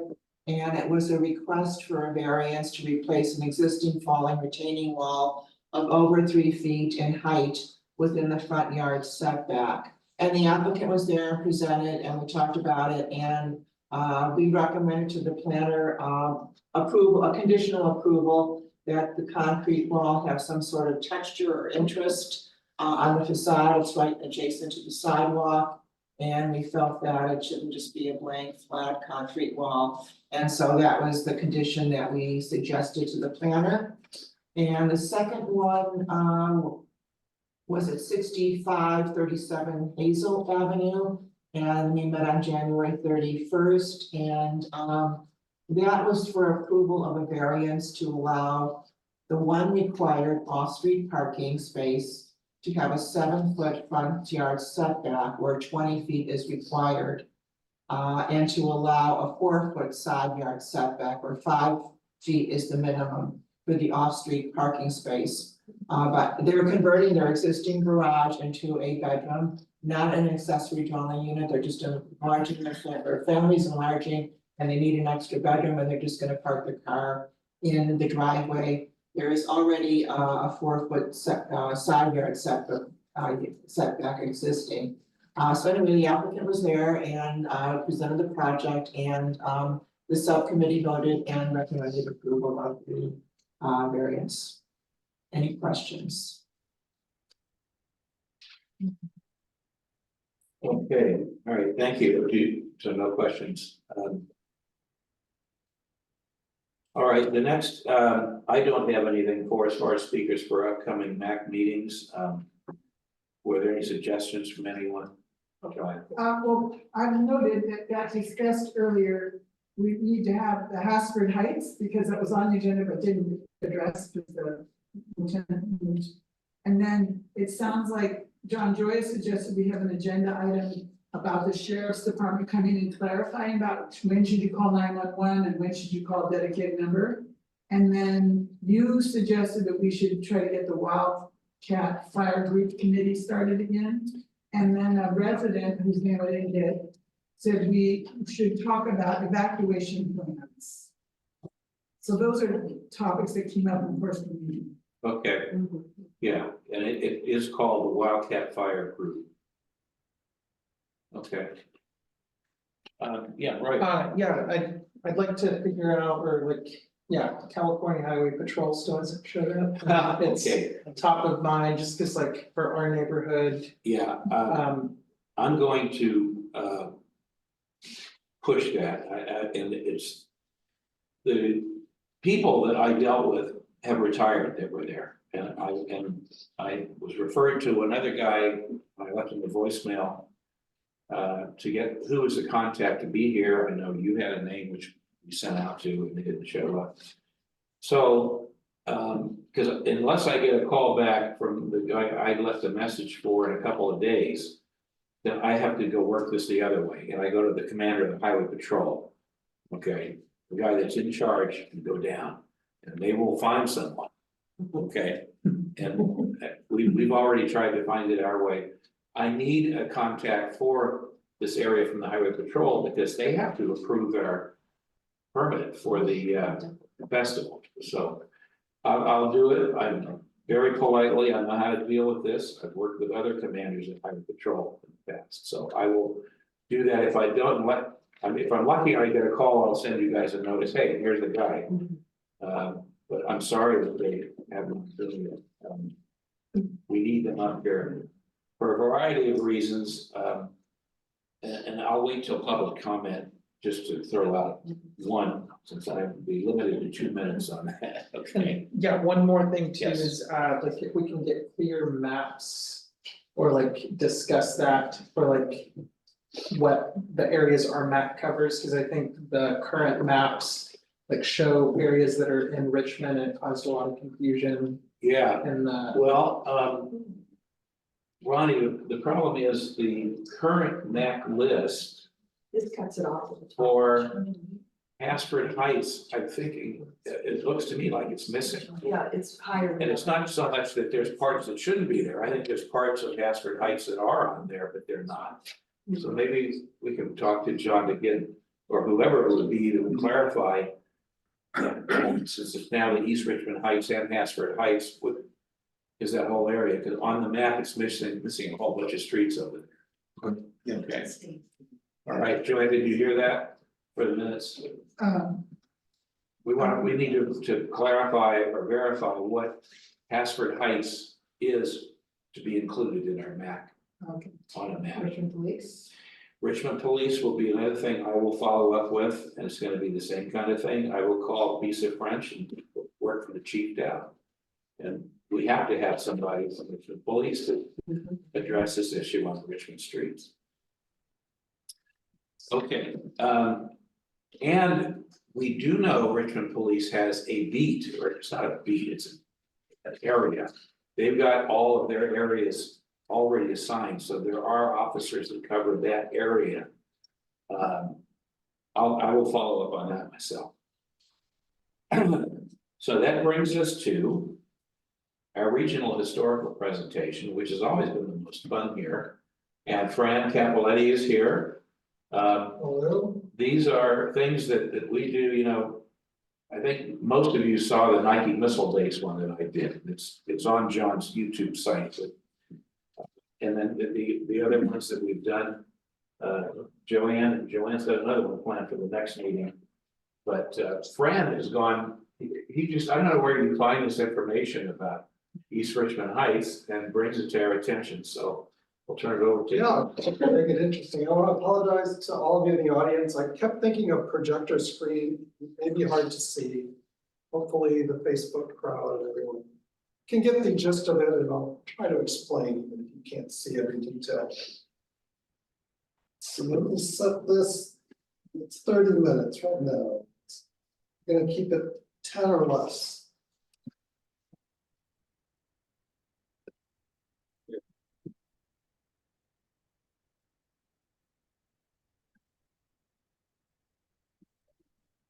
John Perdigo is still on a line here with us.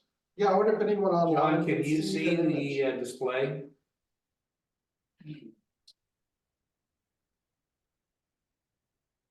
John, are you on mute? Anyone else, can you let us know if you can see the display? It says the disappearing streets of East Richmond Heights. Yeah, they should be able to see it now. Okay. Okay. So thanks very much for having me. I saw this on the agenda as the name of the presentation. I wasn't sure at first what I would call this, but I thought it was fine. And this is an image in my neighborhood, not far from where I live. And to my mind, doesn't really look like a street, but was it? So we can go to the next slide.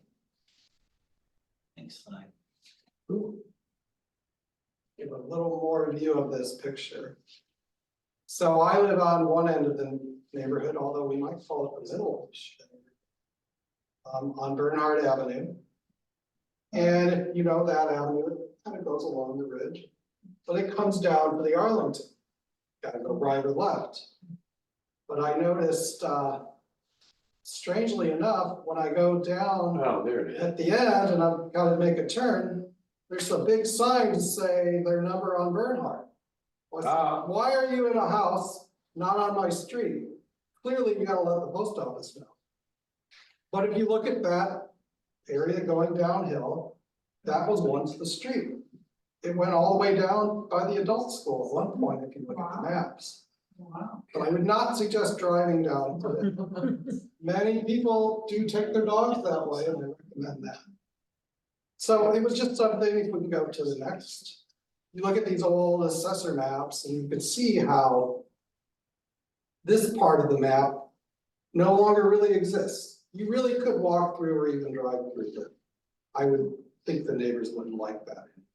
No signs or other things except for that mysterious house. So that's just something I had always wondered about. We can go to the next. That's a friend of ours who lives there. Yeah, and I want to respect their privacy. Believe me, I think I'd have to go across a fence or two to get in. But I'd be interested in their perspective on living. So I just certainly read on another old map to show where there really was on these maps, all these streets. Names might have changed, even places, but they're still there. We can go to the next. I happened to be at the Richmond Museum of History and Culture, and Victoria out there helped find a 1952 report in which this was a proposed annexation, taking us from unincorporated to become city of Richmond. That wasn't the last time, might not have been the first time, but as you know, we are still who we are. We can go to the next. And on that map were some very interesting things as well. One thing I noticed were these hatched lines where Bernhardt went through, and I couldn't tell quite what that meant. What's interesting about this report, it also shows that past zoning time. And the corner near where I live has an old market building. But it's strange, down Bernhardt, a couple of these residences were back then commercial. And if you look at the map now, other places are commercial. So it's just an interesting way to note history does change a bit. Go to the next. And this is where I talk about Kensington Avenue. If you look at Kensington on the map, it's got the line. And then once it hits where Richmond is, Richmond Avenue, it cuts across to the Arlington. And again, I definitely see a street there, but it's got those lines. So I think there's some questions about, well, what was going on even back then. And I think, John, you have a great history or an extensive history of all this. And I'm using one of the maps you show that has that kind of area of, I don't know, contention or. That is the road that we've been talking about now for almost 3.5 years. I had to ask, where is this? I don't know. And then if we go to the next slide, I look at, there's just some more of these maps that it's confusing. The one good thing I can say is the phone doesn't try to take me through that fast. If I look at direction. That's not always true. We have delivery people come up and down there a lot. Good, I'm glad it hasn't happened to me. It happens a lot.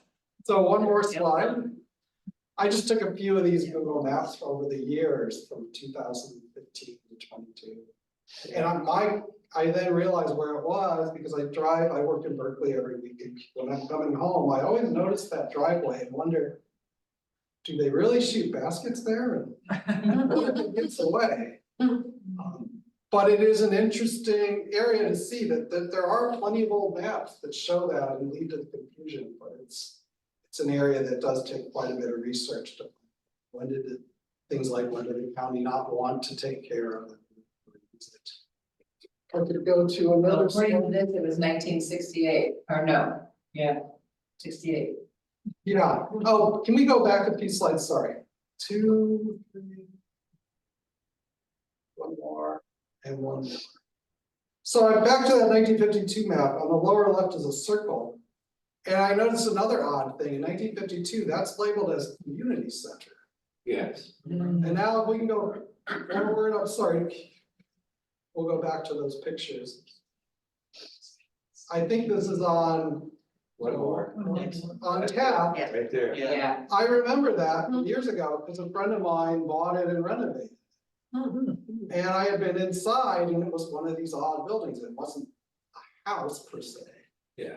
But that's that 1952 labeled as a community center. So let me tell you, that was the East Richmond Heights Improvement Club. Wow. And it was a big open hall available to any neighbors up there. Way back then, and it really, I think, got very little use. But when I was a teenager, that's what that was. But it does remind me of efforts to get that neighborhood and community feel of that together. Yeah. There were lessons for kids in karate or something. I remember a while. Yeah, Vince, my friend. Did that. So, it's interesting, I just didn't realize on that map, it's official, as you know. Yeah. Let's go another slide. So I would also say not everything disappears, some things appear, and I wanted to add to our newer friends, additional neighborhood. I went up like North Arlington and Alpine. Well, if I go to the next slide, we see 1914. There were some plans up there, but nothing was really quite built yet. This is all like under construction. It's really an interesting image. This, I believe, is North Arlington or Alpine. We go to another present day. I always wondered when I go up North Arlington, I see those walls and I wonder, is that the same or origin or what? Because it really looks similar. But if I go back to the old maps, I also noticed there was no Hasford Heights label in those early years. It was called John Jennings Richmond, East Richmond Terrace. Names changed a lot, but I thought that was interesting.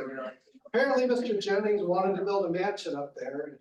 He owned all that property, but would eventually subdivide. And if you look at this map, those of you who know the area on the left and right, all the empty space is now filled in with much of what we call our Hasford Heights or East Richmond.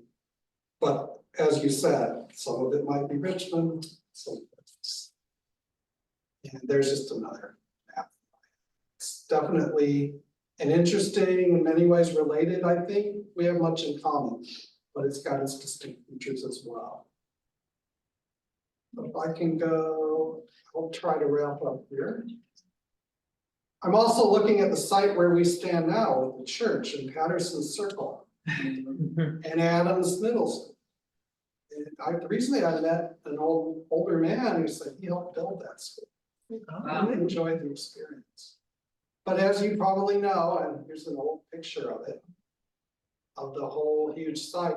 That was a bunch on the right. I show all the streets that we're going through. It was really a lot of different intersections, and Roslyn would have gone through, Loring would have gone through.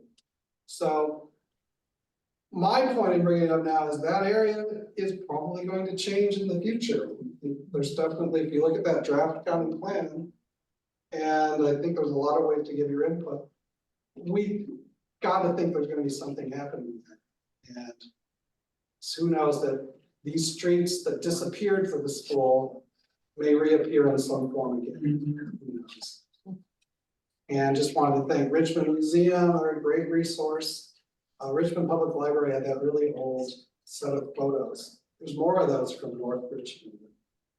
It's great to try to place where all those things are. And I know I want to forget John. So sorry to go a little over. Thank you. Do you know anything about a community building that was at the end of Park Street? There was Kind of right by where the parkland is now, or? like at the end of the street, there was a community building, and apparently there was some. The community bought that land and put a little building there, and the community would meet. I just don't have details. I wouldn't be surprised.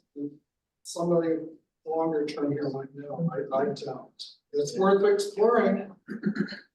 We had a resident, John Green just left, but he lives on that street, he might know.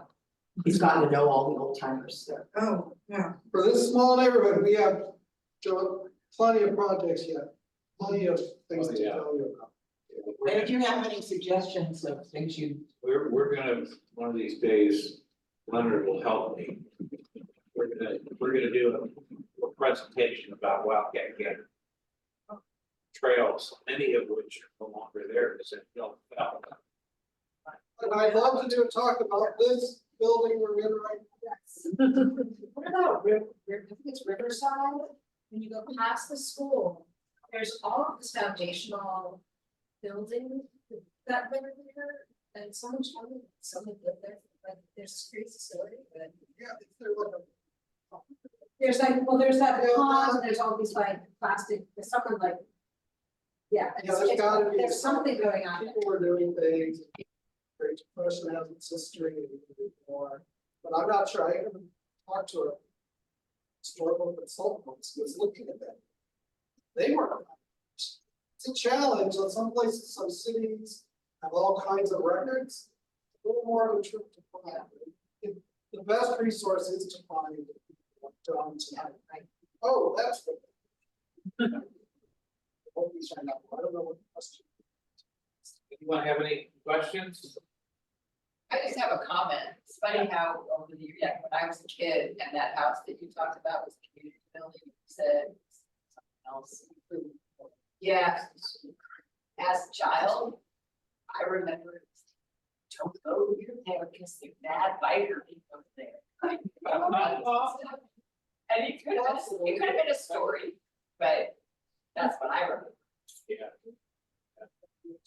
Well, we mentioned about, we had other businesses out there. We had, Diller's Variety. I remember Diller's. Just I need to go up there. up the street. And then Lions Market. it's got Grocery nothing store. as well. Richard Moffett's family stuff. Yeah. Yeah, I've been in touch with a lot of those. Pike's Market, right? Lions. Yeah. Yeah. Bought sodas there.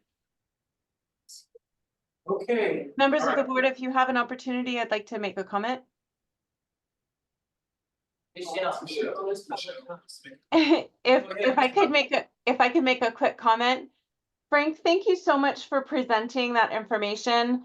There were two slides that really struck me because I obviously think fire-minded in that sense. Your slide 14 and 15, so where it showed the planned project, something was going to be planned there, maybe like a subdivision or something.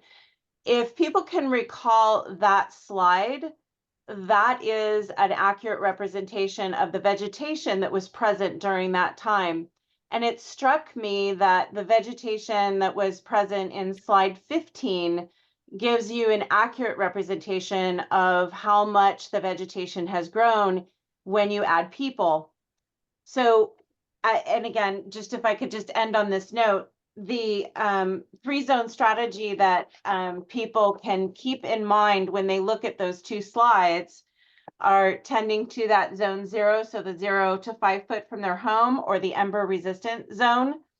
And then when we talk about lean and clean and green zone, that's where that slide 15 really comes into play, looking at the limbing up of trees and that ingress egress of that roadway to allow an apparatus to move in and out. So just because I'm fire-minded, it was just the juxtapose between the historical photo of that area and then a more current photo. It just struck me. So thank you so much, Frank, for bringing that presentation, and I appreciate your effort.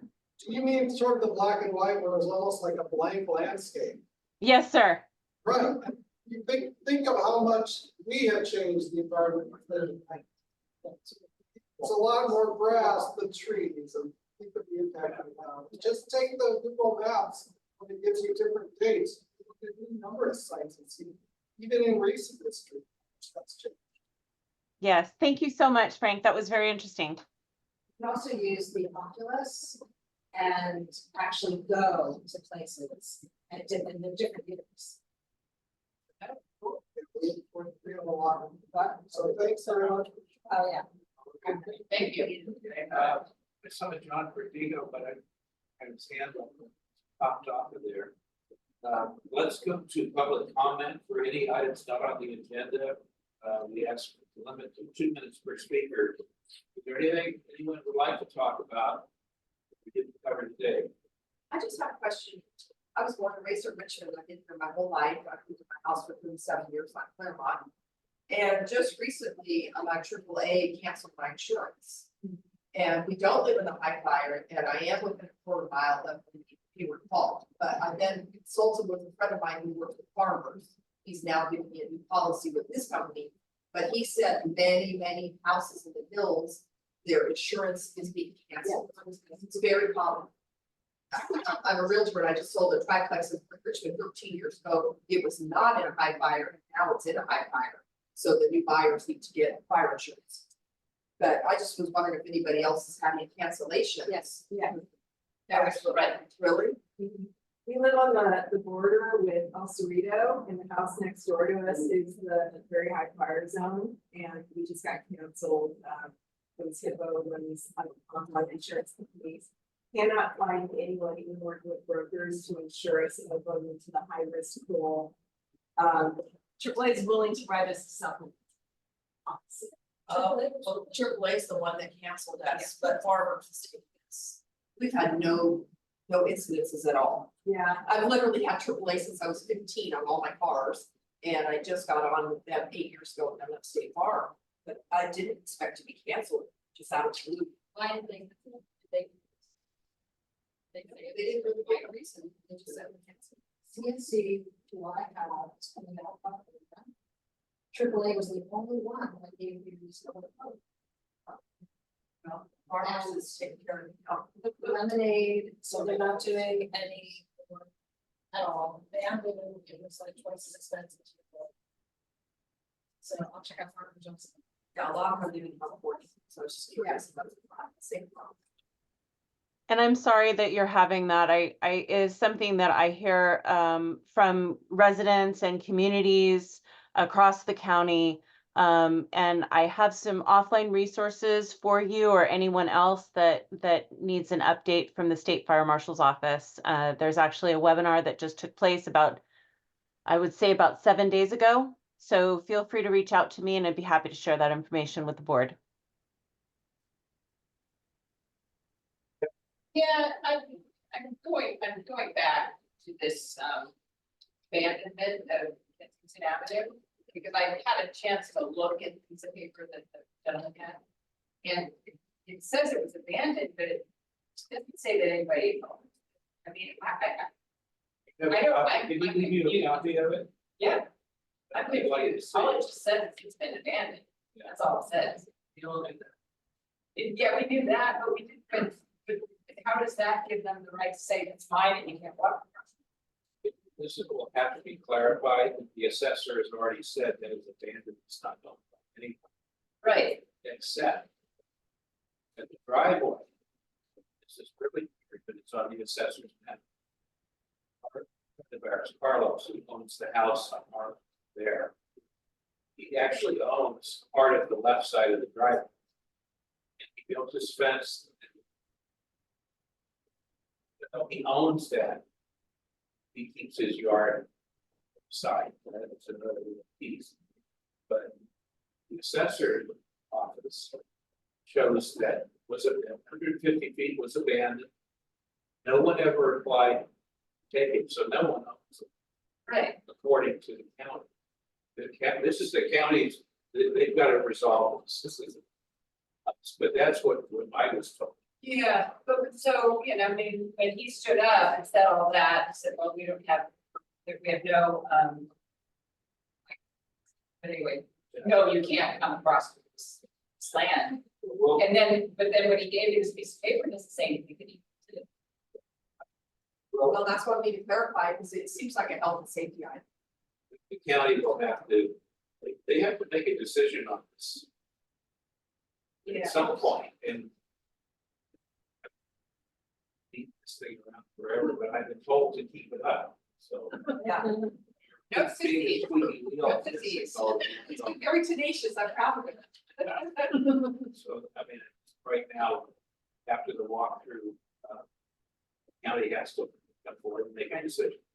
And they also need to notify, there's 100 residents over where you live. Yeah, that's, Could be effective. it's permanent. That's the end of that escape, walk through escape. And I don't want to debate it now, I'm gonna let the county do it. Okay, I just wanted to bring But that up. I will say, I can tell you this, Doesn't say they own it. there was a second path. Kensington down to our. Yeah. And it went right down the side of my parents' house. It was me, John Verdigo, Paul Triplett, forget the other. And they abandoned that path. And all four homeowners, that was then acquired legally and is part of the property. I know that on my parents' property, the assessment went up. Because that became 1/4 of my parents, 1/4 of. So they all absorbed it legally. Yeah. Yeah. Their properties, now my pal, their property tax went up. Yeah. Which is, I'm sure what's gonna happen here anyway. So. We'll let it run its course. See if they come up with. Is there anything else for the public comment? I want to kind of end it with one of my own. How do you all like the new potholes we've got on our? It is getting real bad in just maybe the last 2 weeks. Especially going up from here, past Arlington Market. The asphalt's really breaking up and it's becoming little rocks. So we're gonna need Public Works to, or whoever it is, I can, Ronnie would be Public Works. They need to come up there and work on some of the potholes, it's bad.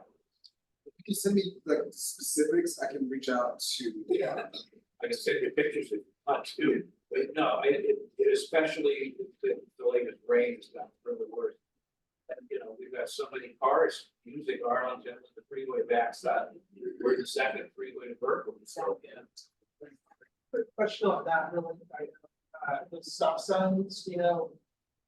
I don't know if it's too late to have that. No, it's on the list actually. Okay. With maps I got from you guys, we haven't, got it yet together. The county. Okay, I don't know what how the process works, but I have it. All the good stuff that you did put in, so. Well, thank you. Okay. Yes, ma'am. About the, so I understand it's very clear that there's two issues on Kensington, the fence and then the cars. And it's my understanding that the walkthrough was about the fence, boundary, you know, just talking about. Is there a walkthrough scheduled for the cars, or are they both going to be discussed with that? Or I didn't think the sergeant was supposed to bring up issues, which is why I was discussing. The lieutenant was going to report on, that he came up and through there and looked at it. Yeah, And now that he's, we'll have to connect with, yeah, I understand why it was discussed with and everything. I'm just wondering, is there gonna be a walkthrough about that, or is it all encompassing walkthrough? Or is this one? that will be part of the walkthrough, because the sheriff will be there. I'm not sure if it's gonna be the temporary lieutenant or the sergeant who was here. Okay. But one of them will be there because they wanted to go back up there. Okay, so even those two separate issues will be addressed. Yes. Okay. The cars will be addressed. Okay, that too. Great. Okay. Is there anything else? Okay, well, thank all of you for enduring this, I know. Really appreciate you guys showing up. Hope that you'll come back again. And participate with us. So we do need a motion to adjourn. We'll do a motion to adjourn. Second. Oh, very much second. Okay. All right, all those in favor say aye. Aye. All right.